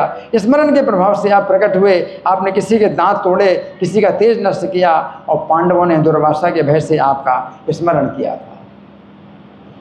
दुर्वासा मुनि आए थे दुर्योधन के कहने पर, और दुर्योधन ने कहा कि उस समय आप जाना भोजन करने के लिए 10,000 शिष्यों के साथ। जब द्रौपदी ने भोजन कर लिया, और अक्षय पात्र में क्या था कि चाहे जितना निकालो उतना निकलता जाएगा, है ना। लेकिन द्रौपदी ने कहा था आप ऐसे समय आना जाओ जब द्रौपदी ने भोजन कर लिया, और सबके बाद द्रौपदी भोजन कर लेगी, अक्षय पात्र से भी कुछ नहीं निकल सकता। तो जानबूझ के दुर्वासा मुनि को श्राप देने के लिए आए थे कि ये भोजन दे नहीं पाएंगे और मैं श्राप दूंगा इनको। तो पांडवों ने आपका स्मरण किया, है ना, आपका स्मरण किया था। तो आप घोर वन में प्रकट हो गए और बोले युधिष्ठिर चिंता मत करो, देखो मुझे देखो, मैं दुर्वासा मुनि को भिक्षा दूंगा, उनके सब शिष्यों को भिक्षा दूंगा, हैं, तुम तो निश्चिंत बैठे रहो। हंडिया में साग का एक तिनका मात्र कहीं शेष रह गया। द्रौपदी खाने के बाद जो बचा साग का टुकड़ा चिपका था वो खाया भगवान भक्ति का जो है जूठा खाते। ये तो उनको जूठा खाने की क्या जरूरत थी, वो तो वैसे भी सब काम कर सकते हैं, लेकिन एक जो है बहाना कि मुझे भूख लगी है, मुझे तू दे द्रौपदी, तू मुझे दे। द्रौपदी कहती है कि कुछ नहीं, दुर्वासा मुनि आए हैं, बोले तू जो है बातें मत बना, पहले मुझे खा, मैं भूखा हूँ, तू मुझे खिला। द्रौपदी कहती है इसीलिए तो तुमको बुलाया है कि कुछ है ही नहीं। बोले कुछ नहीं है, तू क्यों बोलती है कुछ नहीं है, तो वो जो अक्षय पात्र देखा जो तेरे पास है, तो द्रौपदी ने दे दिया। बोले तू कहती दे कुछ नहीं है, मिल तो गया मुझे। और वो पत्ता जो है जो चिपका था वो भगवान ने खाया, उसको खा कर के उनके जो है पेट भर दिए कि उनको खाने को नहीं मिलेगा। भगवान खिला सकते थे उनको बहुत अच्छे व्यंजन, उनको खाने को नहीं मिले। क्यों? क्योंकि गलत भावना, भक्तों के प्रति गलत भावना है, तो बिना खाए पेट भर दिया। अब बिना खाए पेट भर जाए तो आपको कैसा लगेगा?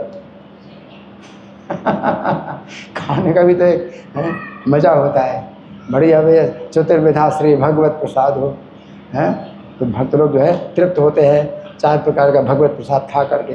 तो भगवान ने दुर्वासा मुनि उन शिष्यों को वो भगवत प्रसाद नहीं खिलाया, खाने दिया, हैं, तो उन पांडवों को श्राप देने आए थे तो भूख बिना खाए पेट भर दिया, हैं, और वो इतने डर गए कि अब बुलाएंगे तो हम क्या मुंह लेकर के उनके पास आएंगे खाने के लिए, तो भाग गए, वही कभी भाग गए। भगवान ने क्या किया, उसको खा लिया, और उधर स्नान करते सब ऋषियों के पेट बड़े भारी फूला। स्नान से तो भूख लगती है कि भूख मिटती है, स्नान से तो भूख लगती है, और बड़े भारी फूल गए पेट, और डर के मारे जैसे तैसे वहीं से खिसक गए, और स्मरण के प्रभाव से पांडवों को दुख से छुटकारा मिला, स्मरण के प्रभाव से। और भगवान सहदेव से कहते हैं सहदेव जाओ बुला के लाओ उनको, यहाँ भोजन तैयार है, बोलो भोजन तैयार है, आओ। अब भोजन तो कुछ है ही नहीं, है?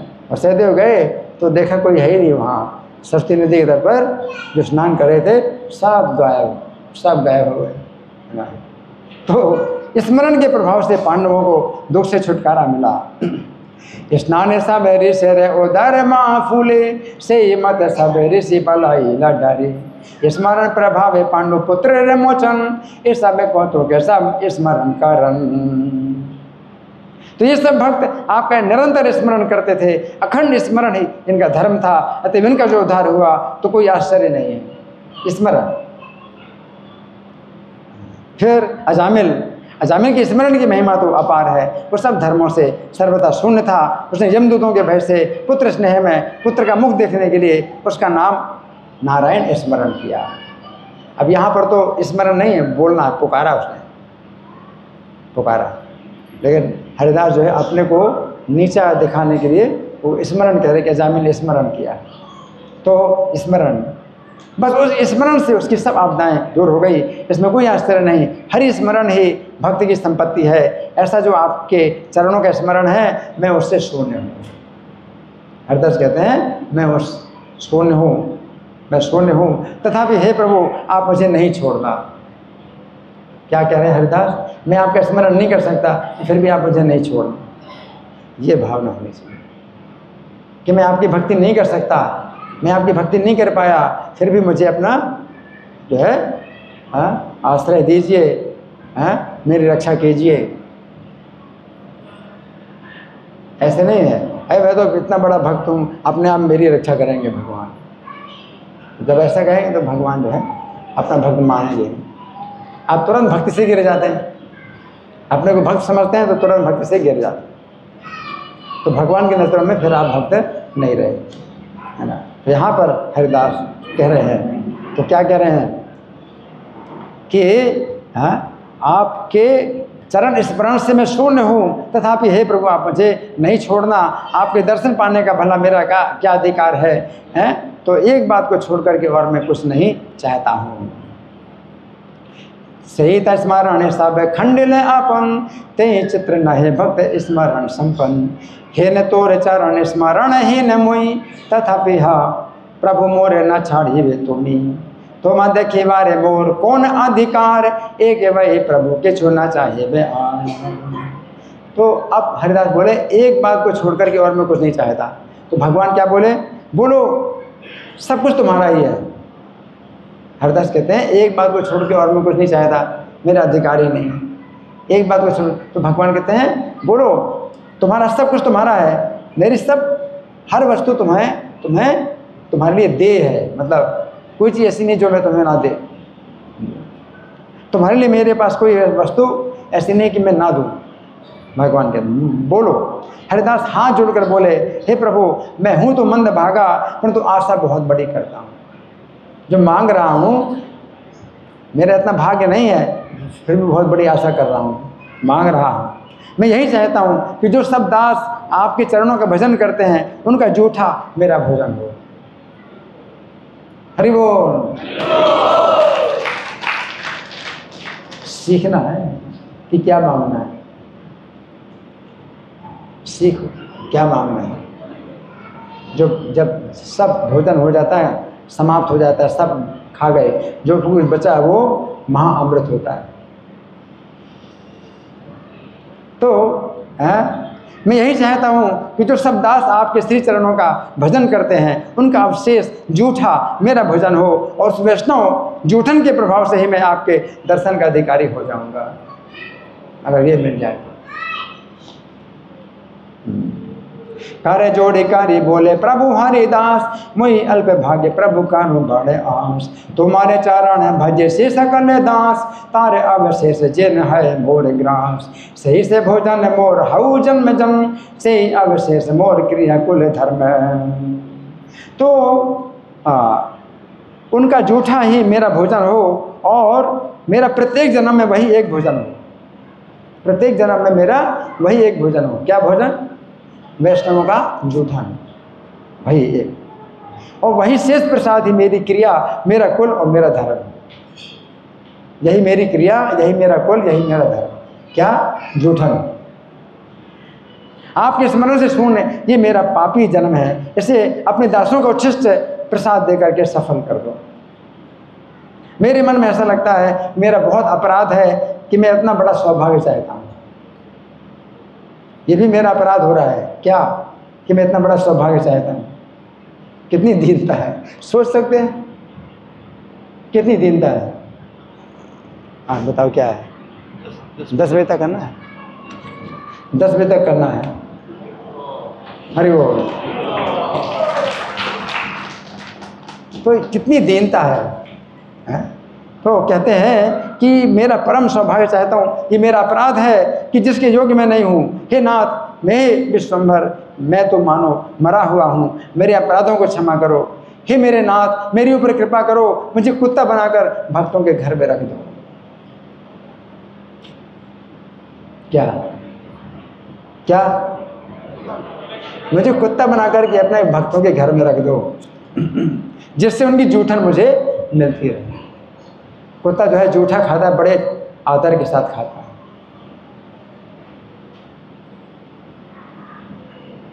वो नहीं सोचता कि जूठा, बल्कि वो बैठा रहेगा। आप जब खा रहे हैं तो बड़े शांतिपूर्वक बैठा रहेगा। जब खा करके उठ जाते हैं तब वो देखता है, सूंघता है कि कुछ बचा हो तो मुझे मिल जाए। कुत्ता, तो कुत्ता जो है इस तरह से हरिदास की देह प्रेम भक्ति में हो उठी। बार बार विनय करते हैं परंतु फिर साथ नहीं मिटती। तब प्रभु बोले सुनो मेरे हरिदास। अब भगवान क्या बोल देते हैं? हरिदास ने तो ये मांगा, अब भगवान क्या बोलते हैं वो भी सुनो। भक्त क्या बोलता है वो भी सुनो, और भगवान क्या बोलते हैं वो भी सुनो। भगवान क्या बोलते हैं सुनो मेरे हरिदास। प्रभु बोले सुन सुन मोर हरिदास, दिवस के तुम संग करे के कैले जय मास। सुनो मेरी हरिदास, एक दिन के लिए भी जो तुम्हारे साथ रहेगा, क्या एक दिन के लिए भी जो तुम्हारे साथ रहेगा, अथवा आधे तिल भर के लिए तुम उससे कुछ बात करो, या तो एक दिन तुम्हारे साथ रहे और आधे तिल के लिए अगर तुम बात करो उससे, आधा तिल अगर तुम उससे बात करो, या तो दिन भर आपके साथ रहे या फिर किसी से तुम आधा तिल बात करो, तो वो अवश्य ही मेरे दर्शन प्राप्त करेगा।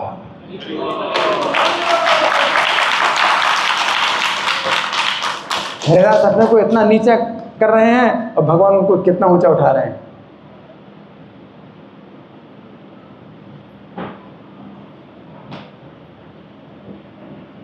आधा तिल भी अगर तुम बात करोगे किसी से तो वो मेरे दर्शन प्राप्त करेगा निश्चित रूप से, भगवान कह रहे हैं, अन्यथा नहीं हो सकती है ये बात, अन्यथा नहीं हो सकती। तुम्हारी जो श्रद्धा भक्ति करेगा वो मेरी करेगा, तुम्हारी जो श्रद्धा भक्ति करेगा वो मेरी करेगा। मैं निरंतर तुम्हारे शरीर में रहता हूँ, तुम जैसे सेवकों से मेरी ठकुराई, तुम जैसे सेवकों से मेरी ठकुराई है। तुमने सब समय के लिए मेरे अपने हृदय में मुझे बांध लिया है, मैं बंधा हूँ तुम्हारे हृदय में, हर समय के लिए मैं तुम्हारे हृदय में बंधा हूँ, बांध लिया तुमने। तुम्हारा मेरे और मेरे भक्तों के प्रति कोई अपराध नहीं है, इसी से मैंने तुम्हें भक्ति दान दी है। हरि बोल। तुम हेर सेवक आमार ठाकुराल, तुम में मोर हृदय बांधिला सर्व काल, मोर स्थाने मोर सर्व वैष्णव मेरा स्थाने, विनि अपराध तोर भक्ति दिल दाने। तो इस प्रकार प्रभु ने जब हरिदास को वरदान दिया उस समय जय जयकार की महाध्वनि हो उठी। और वस्तुतः जाति कुल क्रिया धन इससे कुछ नहीं होता, जाति से कुछ नहीं होगा, कुल से कुछ नहीं होगा, क्रिया से कुछ नहीं होगा और धन से कुछ नहीं होगा। कितना धन है आपके पास, कितनी क्रियाएं कर रहे हो, है ना, क्या क्या क्रियाएं कर रहे हो, है ना, अनुष्ठान कर रहे हो, और कितना बड़ा कुल है आपका, कितनी बड़ी जाति है, कुछ नहीं होता उसको। क्या है? जीरो, सब कुछ जीरो है, कुछ नहीं होता। प्रेम धन आरती के बिना श्री कृष्ण नहीं मिलते। ये जो आरती भगवान से जो आरती हम करते हैं, आरती हम कहते हैं आरती उतारते हैं, तो आरती उतारने का मतलब क्या है? आरती करना एक अलग होता है, आरती उतारना अलग है। हाँ, अब ऐसे बोलते तो हैं हम आरती कर रहे हैं, वास्तव में आरती नहीं कर रहे हैं, आप आरती उतार रहे हैं भगवान की। और आरती करने का मतलब क्या है? अपना कष्ट भगवान को बताना। हरिदास जो है भगवान को अपने कष्ट को बता, अपना कष्ट बता रहे हैं, है ना, तो वो आरती है। और आरती उतारना क्या है? भगवान का कष्ट उसमें आपने ज्योति में उतार लिया, और फिर आप आरती लेते हैं ना, तो वो भगवान की आरती, भगवान का जो कष्ट है वो आपने अपने माथे में ले ली। ये भावना है सेवा की भावना, कि भगवान को जो कुछ कष्ट मिल रहा है, लोग नज़र लगा रहे हैं भगवान को, तो भगवान को नज़र लगती है, तो भगवान को कष्ट, तो वो इस तरह से माना जाता है कि भगवान जो है, छोटे से बच्चे, बहुत सुंदर बच्चे को लोग देखते हैं तो नज़र लग जाती है ना बच्चे को, तो भगवान का इतना सुंदर श्रृंगार हुआ है, इतने लोग, तो नज़र लगती है भगवान को, नज़र लगती है, तो वो आरती आप उतारते हैं, तो वो जो है उन लोगों को जो कष्ट भगवान को जो कष्ट लगा है वो उसमें आ गया, और फिर आप आरती लेते हैं तो अपने सिर में आरती लेते हैं। तो भाव ये है। और आरती करना का मतलब है अपना कष्ट भगवान को बताना, पुकारना, आरती करना। तो यहाँ पर क्या है कि आरती के बिना, प्रेम धन आरती के बिना श्री कृष्ण नहीं मिलते। तो हम जो है क्या है कि हमें रोना चाहिए, हमें पुकारना चाहिए भगवान को, हैं, तभी कृष्ण मिलते हैं। वैष्णव का जन्म जिस किसी कुल में क्यों ना हो वही सर्वोत्तम है। जिस किसी कुल में, चाहे मुसलमान परिवार में हो, चाहे किसी परिवार में हो, कसाई के परिवार में हो, लेकिन वही सर्वोत्तम है।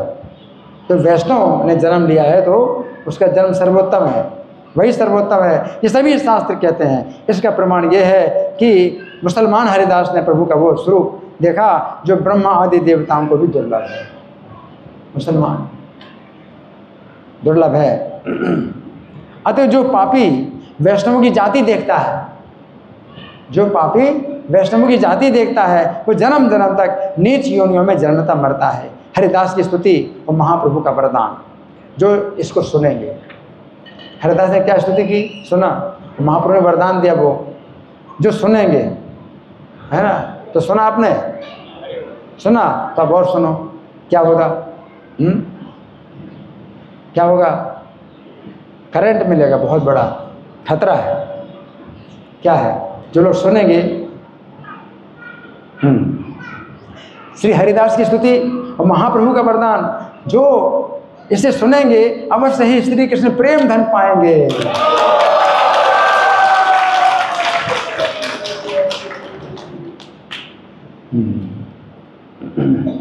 जेते को ले वैष्णवेरे जन्म के ने नाहे, तथापि यह सर्वोत्तम सर्वशास्त्र कहे। यही तारे प्रमाण जबन हरिदास, ब्रह्मादि दुर्लभ देखिले परिकाश। जे पापिष्ठ वैष्णवेरे जाति बुद्धि करे, जन्म जन्म अधम बोनी ते डूही मरे।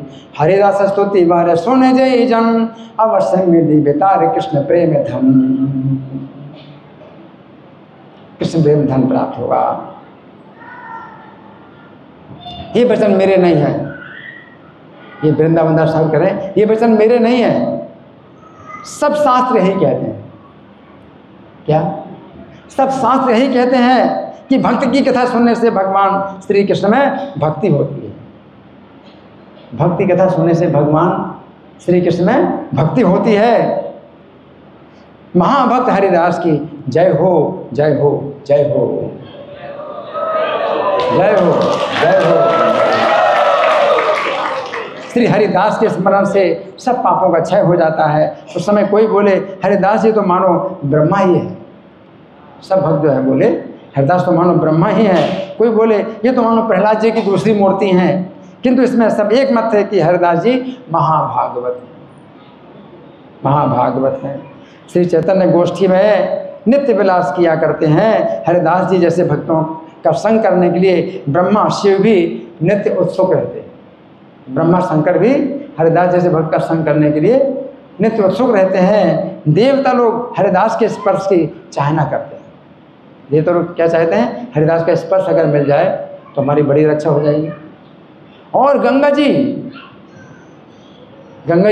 क्या चाहती हैं? गंगा जी चाहती हैं कि हरिदास मुझ में नित्य स्नान करें, वो पवित्र होंगे। गंगा जी पवित्र, ये हरिदास जी थोड़ी सोचते हैं कि गंगा जी को मैं पवित्र करूंगा। वो स्नान करते हैं गंगा जी में तो पवित्र होने के स्नान करते हैं। तो भक्त अपने को नहीं सोचता कि मैं गंगा जी को पवित्र कर रहा हूँ, लेकिन गंगा जी सोचती हैं कि इस भक्त से मैं पवित्र हो रहे हैं। गंगा जी चाहती हैं कि हरिदास जी मुझमें नित्य स्नान करें। स्पर्श की तो बात ही क्या है। हरिदास को कहीं देख लेने से अनादि कर्म बंधन छिन्न भिन्न हो जाते हैं। स्पर्श की बात तो बहुत दूर, दर्शन करने से अनादि कर्म बंधन छिन्न भिन्न हो जाते हैं। कहने को तो प्रहलाद जी दैत्य है, दैत्य परिवार में पैदा हुए, तो नीचा जन्म है प्रहलाद जी का, क्या दैत्य परिवार में पैदा हुए। और कहने के लिए हनुमान जी बानर हैं, बानर परिवार में पैदा हुए। कहने को हम हनुमान जी बानर, वैसे हरिदास जी नाम मात्र के लिए जो है मुसलमान। हरिदास जी रो रहे थे और मुरारी गुप्त और श्रीधर भी अश्रु बहा रहे थे। प्रभु हंसते हंसते पान चबा रहे थे और भगवान सिंहासन पर विराजमान थे। नित्यानंद उनके सिर पर छत्र धारण किए हुए थे। यहाँ पर कहा भगवान चैतन्य पान चबा रहे हैं। तो पान जो है उस समय जब खाया जाता था तो बिना सुपारी के खाया जाता था। तो पान के पत्ते में कोई दोष नहीं है। हम पान जब मना करते हैं तो आजकल सुपारी जरूर डालते हैं। पान बिना सुपारी के पान खाएं, उसमें कुछ कस्तूरी है और कुछ और चीज़ें हैं डाली जाती है ना, तो कपूर, कस्तूरी, कपूर सब, तो उसमें कोई दोष नहीं होगा। हम पान मना करते हैं तो भगवान पान चबा रहे हैं, तो पान क्या है, उसमें कत्था भी है, कत्था में कोई दोष नहीं है। कत्था है, चूना है, वो भी कोई दोष नहीं है। कपूर है, वो भी कोई दोष नहीं है। सुपारी में दोष, तो भगवान पान चबा रहे हैं। तो इस तरह से हमने जो है मतलब आपके सामने कुछ चर्चा की, और हमारे पास अभी कुछ समय है, तो आपके साथ में कुछ मंथन करें और कुछ प्रश्नोत्तर, कोई चर्चा, या फिर मैं प्रश्न करूँ। जी जी, इनको हैंड माइक दीजिए, हैंड माइक है?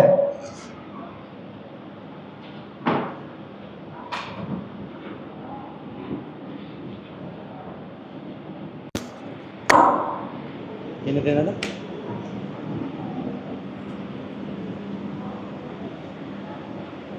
हरे कृष्णा प्रभु जी। प्रभु जी, नाड़ा का क्या मतलब है?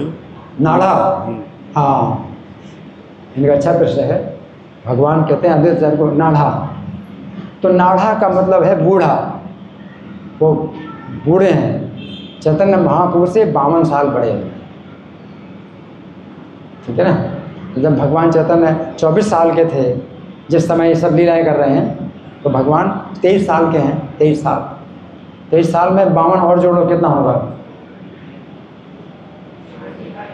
75 है, 75 होगा ना, तो 75 साल के, तो कितने बूढ़े हैं?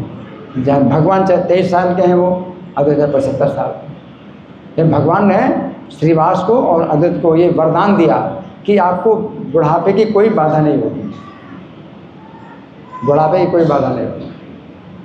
तो अगर भक्त जो है, अगर भगवान की कृपा से जो है बूढ़ा भी अगर होता है, तो उससे बूढ़े का कभी कोई कष्ट नहीं होता। जो प्रभुपाद बूढ़ी अवस्था में ही कितना काम किया, हजारों लोग मिलके भी नहीं कर सकते जो काम प्रभुपाद ने वृद्धावस्था में किया। ठीक है जी। अच्छा, और वो हाथ उठाया जी। हरे कृष्ण प्रभु जी। प्रभु जी, जैसे जूठे जो भक्तों के उच्चिष्ट की बात कथा में आपने कही, अब जो मेडिकल साइंस बोलता है कि अगर हम किसी का जूठा खा रहे हैं, अगर उसके अंदर कोई संचारी डिजीज़ है, जैसे टीबी है या कुछ ऐसा है। हाँ जी, एक अच्छा प्रश्न है। वो देखिए, वो अलग चीज़ है, लेकिन साथ साथ ये भी है कि पहले इतना सब जो है ये परीक्षण नहीं होता था, पहले इतना परीक्षण नहीं होता था। तो एक जो है निश्चित सिद्धांत तो ये है कि कोई अगर जो है उसकी गंदी चेतना है, उसका जूठा अगर आप खाओगे तो आपकी चेतना भी दूषित होगी, और जिसकी शुद्ध चेतना है वो जूठा खाओगे तो आपकी चेतना शुद्ध होगी। अच्छा ठीक है, अगर वैष्णव का उच्छिष्ट खा लिया आपने और आपकी चेतना शुद्ध हो गई, और अगर मान लो कोई बीमारी लग भी गई तो शरीर को बीमारी लगेगी, आप शरीर से ऊपर हट गए। हरि बोल, हरि बोल। यस प्लीज, धन्यवाद प्रभु जी। एक प्रश्न और है, अभी जो ये विमान हादसा हुआ उसमें देखा गया कि लड्डू गोपाल और श्रीमद् भगवद गीता इस्कॉन की वो सुरक्षित थे। अब जो भक्त उनको लेके जा रहे थे, ये तो ठीक है, भगवान ये गारंटी नहीं देते कि उनका मृत्यु नहीं होगा, मृत्यु तो होना ही है सबका। तो उस समय उनकी अंतिम चेतना उन भक्त की क्या रही होगी कि भगवान हमारे साथ हैं, भगवद गीता है, और वो उस समय इतनी भयानक स्थिति में शरीर छोड़ रहे हैं। तो अगर हम ऐसी परिस्थिति में फंसे तो हमारी क्या चेतना होनी चाहिए? हाँ देखिए, ऐसा है कि जो भक्त हैं तो उनकी अलग अलग स्थिति होती है। तो कोई भक्त इतने ऊंचे धरातल पर नहीं है, आत्मज्ञान के धरातल पर नहीं है, तो कहीं भी अगर कोई संकट आए तो हमेशा स्मरण करो भगवान का कि मेरी रक्षा करो। तो वो रक्षा मंत्र जो है, ये हरे कृष्ण मंत्र आप इस भाव से भी जप सकते हो कि कोई भी जो संकट आए तो पहले से ही हम जो है भगवान से पुकारें। संसारेस्मिन् महाघोरे जन्म मृत्यु समाकुले पूजनम वासुदेव से तर्कवादी भी स्मृतम। जो तर्कवादी हैं तो उनका भी जो है ये कहना है, तर्क से भी जो है ये बात पुष्ट होती है कि आपको जो है भगवान का जो है हमेशा स्मरण करना चाहिए, उनका नाम हमेशा लेना चाहिए, क्योंकि वहाँ वह भयानक संसार है और जन्म मरण का तो है ही है, जन्म मरण हो ही रहा है लोगों का।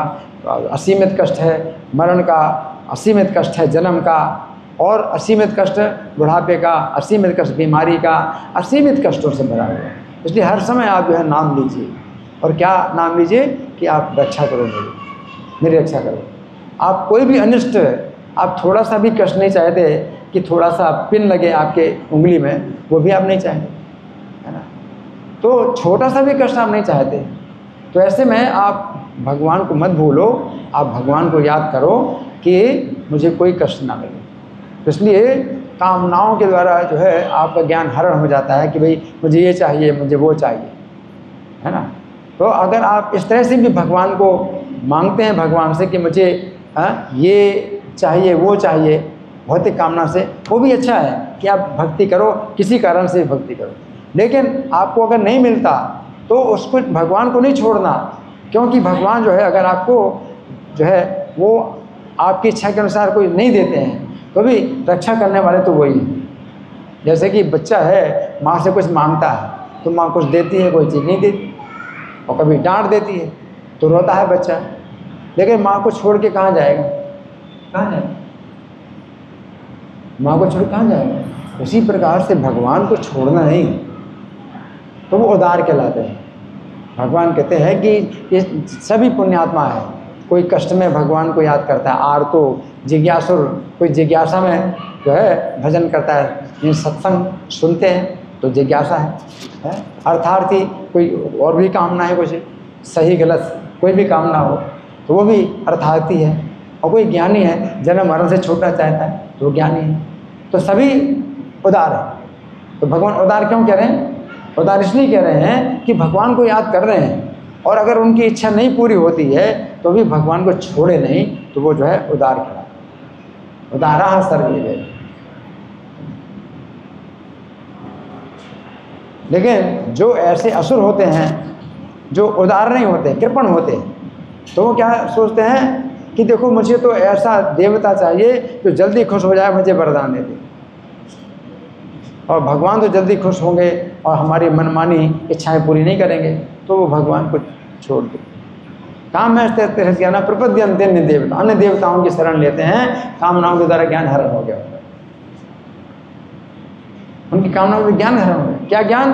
कि भगवान रक्षा करने वाले तो वही हैं। जैसे बच्चा का ज्ञान हरण हो जाए और माँ को छोड़ करके चला जाए, तो ज्ञान हरण हो गया कि मैंने मांगा, माता से ये मांगा था, मैं 10 रुपए का नोट चाहिए और नहीं दिया, मैं छोड़ के जा रहा हूँ माता को। अब माता को छोड़ करके जाए तो कहाँ जाए, बुरी हालत हो, कहाँ रहे, क्या करे। तो ज्ञान हरण हो जाता है जिनका, तो भगवान को छोड़ देते हैं, कामनाओं के द्वारा ज्ञान हरण हो जाता है। असुर लोग अन्य देवताओं की पूजा करते हैं, क्यों? तो हमें जो चाहिए वो भगवान नहीं देने वाले, हमारी इच्छा के अनुसार भगवान नहीं देने वाले। तो कौन सा ऐसा देवता है? तो नारद जी कहते हैं कि साप प्रसाद और ईसा ब्रह्म विष्णु सेवा दे। तो ब्रह्मा शंकर विष्णु दोनों तीनों वह साप भी दे सकते हैं और वरदान भी दे सकते हैं, उनके पास शक्ति है ना। लेकिन जो भगवान हैं वो जल्दी प्रसन्न होकर के वरदान नहीं देते हैं, जल्दी रुष्ट होकर के साप भी नहीं देते हैं, है ना। लेकिन तुम अगर चाहते हो भी जल्दी प्रसन्न हो तो शंकर जी आशुतोष के लाते हैं, वो जल्दी प्रसन्न हो, तो जल्दी प्रसन्न होते तो वरदान दे, तो वह शंकर जी। तो उसी की निंदा भगवान गीता में कर रहे हैं कि वे जो है भगवान ही जो है क्या है, माता पिता, है ना। पिता हम से जगत हो, माता धाता पितामह, संपूर्ण जगत का पिता मैं हूँ, माता भी मैं हूँ, पितामह भी मैं ही हूँ जगत।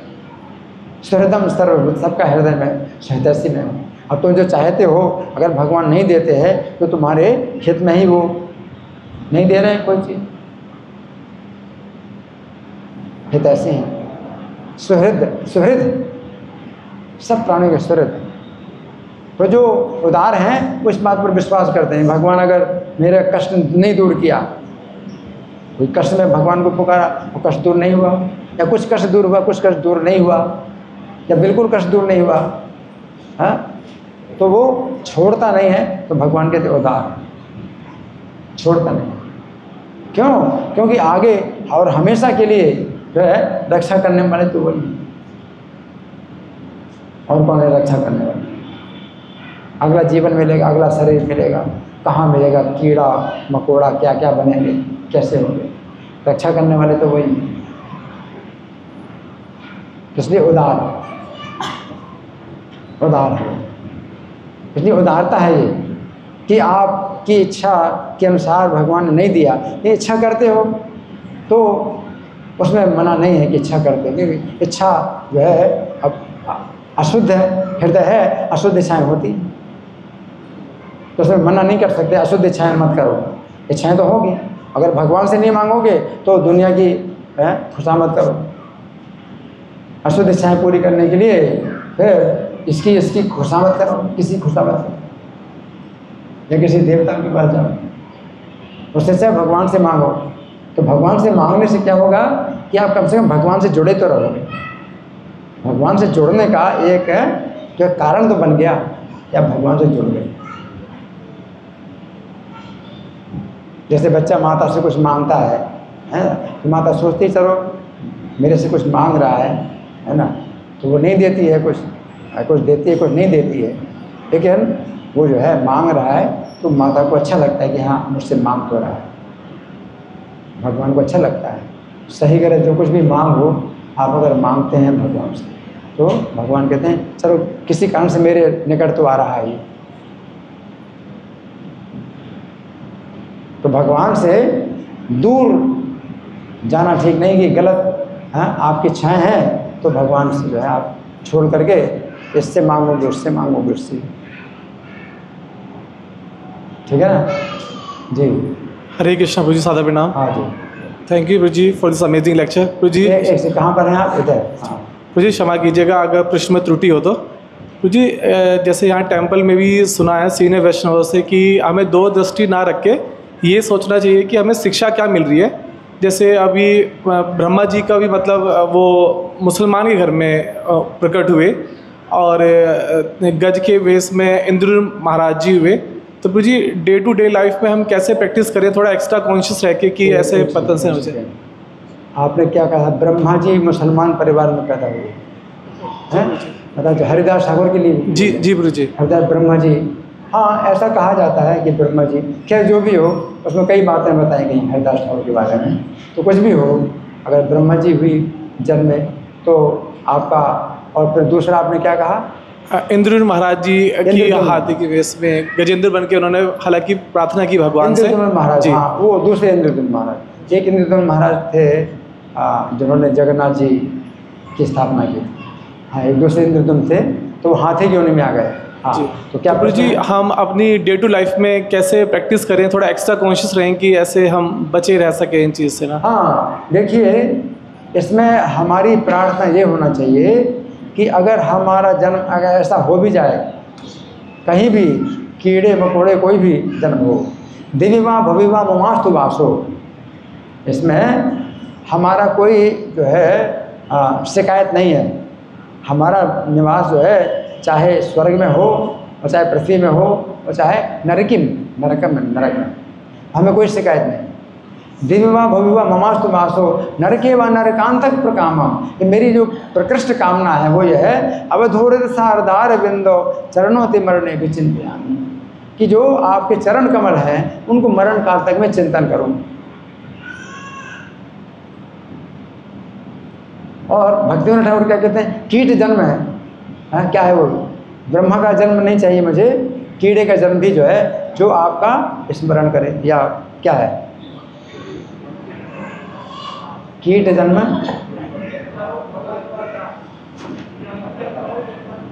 कीट जन्म तुआ पद दास। पास में ये लखीकांत, तुम क्या सुना? तुम कुछ नहीं सुन रहे, तुम अपना प्रवचन दे रहे हो, अपना प्रवचन दे रहे हो। हाँ कीट जन्म हो या यदि तुया पदे दास, हाँ तो कीड़ा जन्म भी जो है, कीड़े का भी जन्म हो, है ना, तो आपके चरणों का अगर मैं दास हूँ तो कीड़े का जन्म मुझे मंजूर है, ये ब्रह्मा का जन्म भी मुझे मंजूर नहीं है अगर आपका मैं आपसे विमुख हो जाऊँ। तो ये हमारी जो है ये प्रार्थना होनी चाहिए कि भगवान का कैसे किस प्रकार से हम चरणों का स्मरण कर पाएँ। तो वो जो है मतलब क्या है कि वो बहुत सुखी है, वो बहुत सुखी है। एक कीड़ा भी अगर भगवान का स्मरण करता है तो बहुत सुखी है। तो ये हमारी प्रार्थना होनी चाहिए। अगर जो है बहुत ऊंचे धनी परिवार में होते और वो सब जो है क्या है, भगवान से विमुख, तो उससे अच्छा क्या है कि कीड़ा अगर जो है भगवान का स्मरण करे तो बहुत सुखी। अब धूर सारदार विंदो चरणों ते मरने की चिंता, आपके चरण कमलों का मरण काल तक चिंतन करूं, चाहे नरक में रहूं, चाहे पृथ्वी में रहूं और चाहे स्वर्ग में रहूं। लेकिन अगर आपके अंदर इतनी तैयारी नहीं है, इतने के लिए तैयार नहीं है, तो आप चाहते हैं कि नहीं हमें ये इसी प्रकार से हमें अवसर मिले, भक्तों के परिवार में जन्म हो। और तो भगवान ये भी कहते हैं कि उस भक्ति से जो भ्रष्ट हो गया है ना, तो वो जो है क्या अथवा योगी नाम है कुले भगवती थी बता, तो वो जो है वैष्णव के परिवार में ही जन्म लेता है। एतदि दुर्लभतरम लोके जन्म लेते, तो ये जन्म जो है दुर्लभतर है कि वैष्णव परिवार में जन्म ले, है ना। तो हम कहते हैं चक्षुदाना दिलो जई जन्म जन्म प्रभु सही, कि आपने जो है चक्षुदान दिए हैं, प्रभुपाद से हम प्रार्थना करते हैं आपने चक्षुदान दिए हैं, आपने हमको नेत्र दिया ताकि हमें हमारा लक्ष्य, आपने हमें दिखाया कि हमारा जीवन का लक्ष्य क्या है। तो जन्म जन्म प्रभु से ही, तो जन्म जन्म हम आपकी सेवा करें। इसका मतलब क्या है प्रभुपाद की हम जन्म जन्म सेवा करें, तो मैं इस्कॉन में जन्म लें, जन्म जन्म हम इस्कॉन में जन्म लें, हर जन्म इस्कॉन में अगर जन्म लेंगे तो प्रभुपाद की सेवा करते हैं। ये भी प्रार्थना। आप भक्तों की संगति में रहो। लेकिन अगर इतना कर्म खराब हो गया कि कुत्ते का शरीर मिल जाए, इतना कर्म खराब हो गया तो कुत्ता भी जो है कैसा कुत्ता, ये भक्तों का जूठन खाने वाला कुत्ता बना। अब भरत महाराज थे, भरत महाराज को हिरण का शरीर मिल गया, हिरण का शरीर मिल गया, हिरण में आ सकते हुए तो क्या कर सकते हैं। लेकिन कितनी रक्षा थी कि वे अपनी पहचान हिरण के शरीर में नहीं कर रहे थे, अपनी पहचान कर रहे थे कि मैं भरत महाराज जो था जो कि भगवान का भजन कर रहा था, कैसी गलती कर दी मैंने कि मैं हिरण का शरीर पा गया। तो हिरणों की संगति नहीं कर रहे हैं, हिरणों की संगति नहीं कर रहे हैं, और वो जो है वही तपस्या की भावना में वो जो है उसी स्थान पर रहते, इंद्रिय तृप्ति नहीं कर रहे। तो कीड़े के भी जन्म मिले, उसमें इंद्रिय तृप्ति ना करके कृष्ण का अगर भजन होता है तो कीड़े का जन्म भी अच्छा है। और अगर ब्रह्मा जी हैं, इंद्रिय तृप्ति में अगर लगे हुए हैं तो हमें ब्रह्मा नहीं बनना, ठीक है ना जी। हाँ आप हरेश बहिर्मुख ब्रह्म जन्म नाही कार्यास, वो थोड़ा गलती हो गई। हाँ तो वही है कि ब्रह्मा का जन्म मुझे मिले आपसे बहिर्मुख होकर के, तो वो जो है वो नहीं चाहिए मुझे, ठीक है। हाँ हरेश प्रणाम प्रवचन कौन प्रभु जी। दुर्वासा ऋषि वो ऋषि हैं और प्रसिद्ध ऋषि हैं, महर्षि हैं, तो फिर उनका ये ऐसा कैसे स्वभाव है कि जैसे द्रौपदी के पांडवों को श्राप देना चाहते थे और अम्बरीश महाराज को भी दंड देना चाहते थे। तो ठीक है, बहुत अच्छा प्रश्न है। दुर्वासा मुनि तो इतने बड़े तपस्वी हैं, इतने बड़े, है ना, तो ऐसा फिर कैसे हुआ। तो ऐसा है कि तपस्या जो बहुत तपस्या होती है उसमें भी जो है क्या है, क्रोध का निवास रहता है। भगवान ने रुद्र को जो है 11 स्थान दिए, उसमें तपस्या में भी स्थान दिया, क्रोध तपस्या में भी क्रोध का स्थान है, तो तपस्या में भी क्रोध रहता है। और दुर्वासा मुनि को याद आया उस समय जब स्नान करे सरस्वती में, बोले थे स्नान करके आ रहे हैं और भोजन तैयार मिलना चाहिए। अब तो डांट दिया, भोजन तैयार मिलना चाहिए, इसका मतलब क्या है कि साफ दे दूंगा तो, और साफ दे रही है। और जब सबके पेट भर गए तो आपस में क्या बोले दुर्वासा मुनि, सबसे बोले ओ हो ये पांडव लोग बहुत बड़े भक्त हैं, पहले अम्बरीश का अपराध किया था मैंने, तो मुझे याद है कि मुझे कैसी परेशानी हुई थी। अब ये पांडव भी कम नहीं है अम्बरीश से, अब भाग जाओ तुम, अपनी जान बचाना है मुझे। सब ऋषियों से बोले हम अब भाग चलो, हम सब लोग भागो, सब लोग भागो। ये पांडव लोग जो है ये अम्बरीश महाराज से कम भक्त नहीं है, बहुत बड़े भक्त। याद आ गया अम्बरीश महाराज की घटना, हाँ इसी मनवंतर में है, 7वें मनवंतर में हुई थी, शुरू में हुई। और ये तो जो है 7वें मनवंतर का ये 28वां द्वापर था, 28वां द्वापर। तो बहुत समय पहले अम्बरीश महाराज से जो है उनका पाला पड़ा था, याद आ गया। बहुत डर गए, जान बचा के भागो। ये है। धन्यवाद जी। हरे कृष्णा प्रभु जी। कहाँ माता जी? अच्छा आप? हरे कृष्णा प्रभु जी। मैं समझ माता जी। हाँ जी प्रभु जी, मेरा एक सवाल था, मतलब हम पाप या पिछले जन्म के कोई कर्म में भेद कैसे करें? पिछले जन्म के कर्म में भेद कैसे करें? पिछले जन्म का कर्म प्रभु जी, इनका प्रश्न है कि पिछले जन्म के कर्म में और पाप में कैसे भेद करें। अच्छा, क्या भेद है? हाँ यस। पिछले जन्म के कर्म में और पाप में देखिए, जो हम पाप बोलते हैं तो वही है, कर्म जो है सत्कर्म होते हैं, दुष्कर्म होते हैं। सत्कर्म को हम पुण्य कहते हैं और दुष्कर्म को पाप कहते हैं। तो पाप और पुण्य, तो ये हमारे जो भारतवर्ष में ये ज्ञान जो है हमारा बहुत प्राचीन है। जिस शास्त्रों के अनुसार ये ज्ञान जब बच्चे को रहता था कि कोई जो है कष्ट मिला तो पिछले जन्म के पाप से हुआ है, तो वो सहन करने की शक्ति मिलती। और आज के दिन आज की शिक्षा इतनी गंदी है कि पिछला जन्म नहीं मानते, अगला जन्म भी नहीं मानते। अब क्या सोचता है व्यक्ति? वो कहता है मैंने तो कुछ इस जन्म कुछ किया नहीं, किसी का बुरा नहीं किया, तो मेरे साथ इतना बुरा क्यों हो रहा है? तो आत्महत्या करता है या पागल हो जाता है, इसमें धक्का लगता है उसको, कैसा क्यों हो रहा है? और जिसका मैं भला चाहता हूँ वो मेरे साथ बुरा कर रहा है। तो सदमा, पागलपन, मानसिक बीमारियाँ कितनी ज़्यादा हो रही हैं, केवल एक कारण, आज की शिक्षा के कारण। आज की शिक्षा क्या सिखाती है? न तो पिछला जन्म था हमारा, न अगला जन्म, है ना। शरीर के साथ हम पैदा होते हैं, शरीर के साथ मर जाते हैं। आत्महत्या जो हो रही है इसी की वजह। कोई आत्महत्या नहीं करता, पहले आत्महत्या कोई नहीं करता था। क्यों?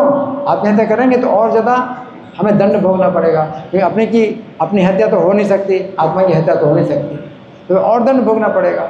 इसलिए सहन करो, और अपना ही कर्म है तो कुछ और कोई कारण नहीं है, अपने कर्म का ही कारण है। कुछ मतलब वो नहीं है कि भाई हमें क्यों मिला कष्ट, कुछ ना कुछ अपना कर्म है। और अभी हम ऐसा ना करें कि दोबारा ये भोगना पड़े, तो हम अच्छा कर्म करें।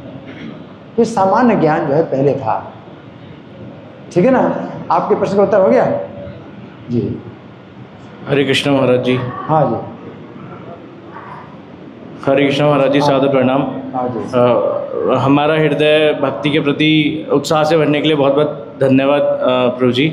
मेरा प्रश्न ये है कि जैसे हरिदास ठाकुर जी की जो भगवान के ऊपर डिपेंडेंसी थी, हम लोग वो डिपेंडेंसी कैसे डेवलप करें? क्योंकि मन में भय रहता है कि जो संसारिक चीज़ें हैं, भौतिक चीज़ें हैं या डेली रिस्पॉन्सिबिलिटीज़ हैं। ठीक। Yes sir. इनका अच्छा, वो तो ठीक है, सही बात है। हम एकदम से विश्वास नहीं कर सकते हैं, है ना, क्योंकि हमें जैसे भोजन के लिए तो अपना भोजन हमें इकट्ठा करना पड़ता है, राशन अपने घर में रखना पड़ता है कि भाई आज हमने खाया है, कल भी खाना है, 1 महीने का हमें राशन रखना पड़ता है। तो हम ऐसे नहीं कह सकते भाई सब छोड़ दो, हाँ आज खाया और भगवान खिलाएंगे, ऐसा हम नहीं कर सकते। तो इसमें क्या है कि आप जो है 1% आप विश्वास करो भगवान के ऊपर, 1% तो थोड़ा विश्वास करो कि भगवान रक्षा कर सकते हैं। परसेंटेज आपको बढ़ाना पड़ेगा, और जब देखते हैं कि हाँ भगवान रक्षा करते हैं, तो इस तरह से आपकी परसेंटेज बढ़ेगी। तो अभी हरे कृष्ण मंत्र का आप जाप कर रहे हैं, है ना, तो जाप कर रहे हैं तो आप भगवान से प्रार्थना कर रहे हैं मुझे अपनी सेवा में लगाओ, है ना। तो अभी आप जो है वो नहीं कर सकते कि भाई पूरी तरह से डिपेंडेंट हो जाओ भगवान के ऊपर, ये नहीं हो सकता। लेकिन अभी आप ये प्रार्थना करो कि मुझे अपनी सेवा में लगाओ, हैं। अभी मैं माया की सेवा में कर रहा हूँ, इंद्रिय तृप्ति में लगा हूँ, माया की सेवा है, तो अपनी सेवा में लगाओ। तो परसेंटेज वो भी आप 100% अब नहीं कर सकते, 100% मुझे अपनी सेवा में लगाओ, परसेंटेज बढ़े, हैं। अभी आप 5% भगवान की सेवा कर रहे हैं, 95% माया की सेवा कर रहे हैं। तो अभी आपको क्या करना है, 1% और बढ़ जाए भगवान की सेवा, और माया की सेवा फिर 1% घट जाएंगे, तो 6% भगवान की सेवा और 94% माया की सेवा, फिर 1% और बढ़े, तो आपको 1% परसेंटेज बढ़ाना है ना। और इस तरह से आपके जो है फिर अपने जो मन के अनर्थ हैं वो आपके भी उनका भी परसेंटेज घटेगा। अब नहीं कि एकदम से सब खत्म हो जाए, अब कोई काम क्रोध लोभ मोह बिल्कुल ख़त्म हो गया, एकदम से 100% ख़त्म हो गया, 0% रह गया, ऐसा तो नहीं। काम क्रोध लोभ सब है, अभी भरा है, 1% घट गया, बहुत बड़ी बात है। तो आपको जो है इस तरह से 1% जो है आपको करना है, और फिर कई मामलों में आपको जो है चांस तो लेना ही पड़ता है। ए लकी काम में डूबा हुआ है, तो मैं क्या कह रहा था, चांस तो लेना पड़ता है ना, चांस लेना पड़ता है। तो भगवान का नाम लो कि भगवान रक्षा करो, रक्षा करो, फिर रक्षा होती है, भगवान रक्षा करते हैं, तो आपको कुछ और विश्वास बढ़ेगा कि भगवान रक्षा करें, ठीक है ना जी।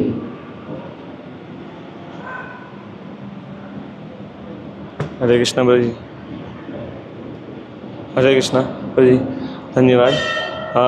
भगवान के नाम के बारे में सुना है कि कृष्ण का एक नाम लेने से जितना हम पाप कर भी नहीं सकते हैं उतना तो पाप कर जाता है, और साथ में ये बोलते हैं कि कई जन्मों का कर्म भी भुगतना पड़ता है। तो यदि भगवान का नाम का हम जाप कर रहे हैं, ठीक है, अच्छा प्रश्न है कि ये कहा जाता है कि स्वादों पे ही न शक्न होती कर तुम पापा नियत्नता, है ना, कि जो चांडाल है वो भी जो है इतना प्रयास करके भी इतना पाप नहीं कर सकता जितना कि भगवान के नाम में जो है पाप दूर करने की शक्ति है ना। नाम निर्हरणे हरे, है ना। तो इसका फिर क्या उत्तर है, फिर भी हमारे तो पाप बने हुए हैं। देखिए, नाम में पाप हरण करने की शक्ति है, तो ये तो हमेशा कहा जाता है ना, नाम में पाप हरण करने की शक्ति है। और पाप जो है आपके करोड़ों जन्मों के पाप भी जो है वो सूखा ईंधन की तरह है, और नाम जो है ये जो है अग्नि की चिंगारी, जैसे आग की चिंगारी रुई के ढेर को भस्म कर देगी, उसी प्रकार से एक नाम भी जो है आपके करोड़ों जन्मों के पाप को जला डालेगा। ये बात तो सही है, लेकिन दूसरी बात भी है, दूसरी बात हमेशा नहीं बताई जाती। दूसरी बात क्या है वो हमेशा याद रखो। दूसरी बात क्या है, अपराध है वो पानी की तरह है। आप अपराध करते हैं नाम का, वो पानी की तरह है, और जो आग की चिंगारी है उसको बुझा देता है पानी। तो अपराध क्या करता है, नाम की शक्ति खत्म कर देता है, पाप जलाने की शक्ति खत्म हो जाती है। आप आग जला रहे हैं, ईंधन को जलाने के लिए आग जला रहे हैं और साथ साथ पानी डाल रहे हैं, अब कैसे जलेगा। तो इसलिए उसमें जब नाम का अपराध हो रहा है तो फिर एक नाम से काम नहीं चलता। नामापराध युक्ता नाम नामान्य भरन्त्यघम। तो जब नाम का अपराध हो रहा है तो नामानि एव, नामानि माने बहुवचन में बहुत से नाम पाप दूर करेंगे, बहुत नाम। अगर आप पानी डाल रहे हैं तो फिर आग जो है आपको बहुत ज़्यादा मतलब पैदा करनी पड़ेगी, है ना। तो ये भी नहीं है कि आप नाम ना लें, आपके पास अब ये कोई तर्क नहीं है, कारण नहीं है कि मेरे से अपराध हो रहे इसलिए नाम से कोई फ़ायदा नहीं, ये भी कारण है कि नाम के सिवा कोई उपाय नहीं। हरे नाम में भी केवल अपराध हो रहा तो भी है, कलो नास्ते अन्यथा गति है ही नहीं, अपराध हो रहा तो भी। लेकिन क्या होगा, नामानि एव भरन्ते, तो जब नाम आप लोगे, बहुत नाम लोगे तो पाप दूर होगा। अविश्रांत प्रयोक्तानि, बिना विश्राम किए बोलते रहो बोलते रहो बोलते रहो। क्या लगातार बोलो, एक नाम से काम नहीं चले। अब लोग कहते हैं ये हरे कृष्णा वाले इतना जो है रट्टा मारते हैं, हरे कृष्णा माला पर जप करते हैं। हो गया प्रसादम रेडी? हाँ, तो प्रसाद तैयार है। तो जो है ये हरे कृष्ण वाले तो इतना माला पर जप करते हैं। माला पर जप करने की क्या जरूरत है? भगवान के नाम में तो इतनी शक्ति है, करोड़ों जन्मों के पाप दूर करते हैं। तो दिन में एक बार नाम ले लो, गोविंद पुंडरीकाक्ष, मैं तो बोल देता हूँ गोविंद पुंडरीकाक्ष, एक बार बोल देता हूँ, बस हो गया। इसका क्या होता है? नहीं होगा, नहीं होगा। अब नाम का अपराध हो रहा है और आप नहीं जानते तो भी अपराध जो है नाम लेता है। नाम अपराध का जो है वो विचार करता है।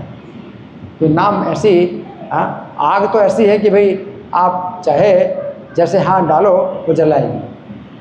तो नाम भी अग्नि की तरह है, जो जानता हो महिमा नाम की या ना जानता हो वो पाप को नष्ट करेगी।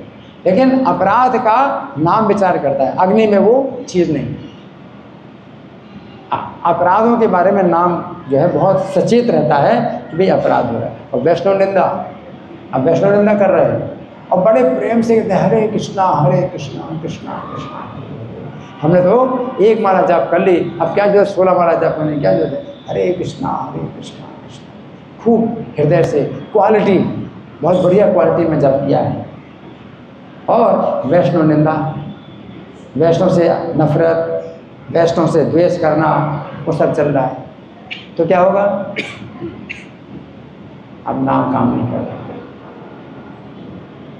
तो आपको क्या करना है? 10 अपराध रोज बोलना, 10 अपराध रोज बोलना, प्रार्थना करना कि मुझे हे नाम प्रभु मुझे अपने अपराधों से बचाओ। तो ये प्रार्थना करोगे तो नाम आपको अपराधों से बचा सकता है। आपको प्रार्थना करने की हे नाम प्रभु मुझे अपने 10 अपराधों से बचाइए, तो बचा सकता है।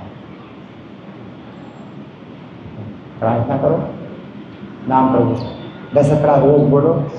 इस चेतना में रहो कि जब तक अपराधों से नहीं बचेंगे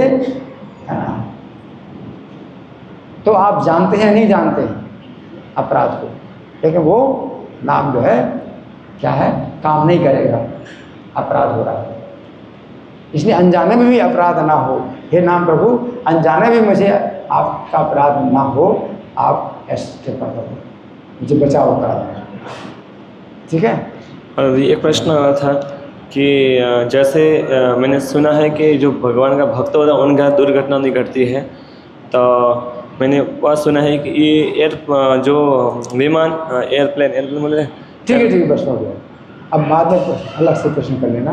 प्रसाद तैयार हो गया है, धन्यवाद। श्री हरिदास ठाकुर कथामृत महामहोत्सव की, श्रील प्रभुपाद की। हरे कृष्ण।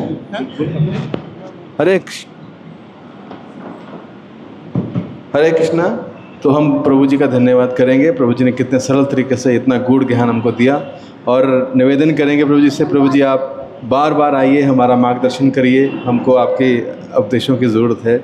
तो we will thank Prabhu ji by chanting loudly Hare Krishna Krishna Krishna Hare Hare, Hare Ram Ram Ram Hare Hare. Thank you very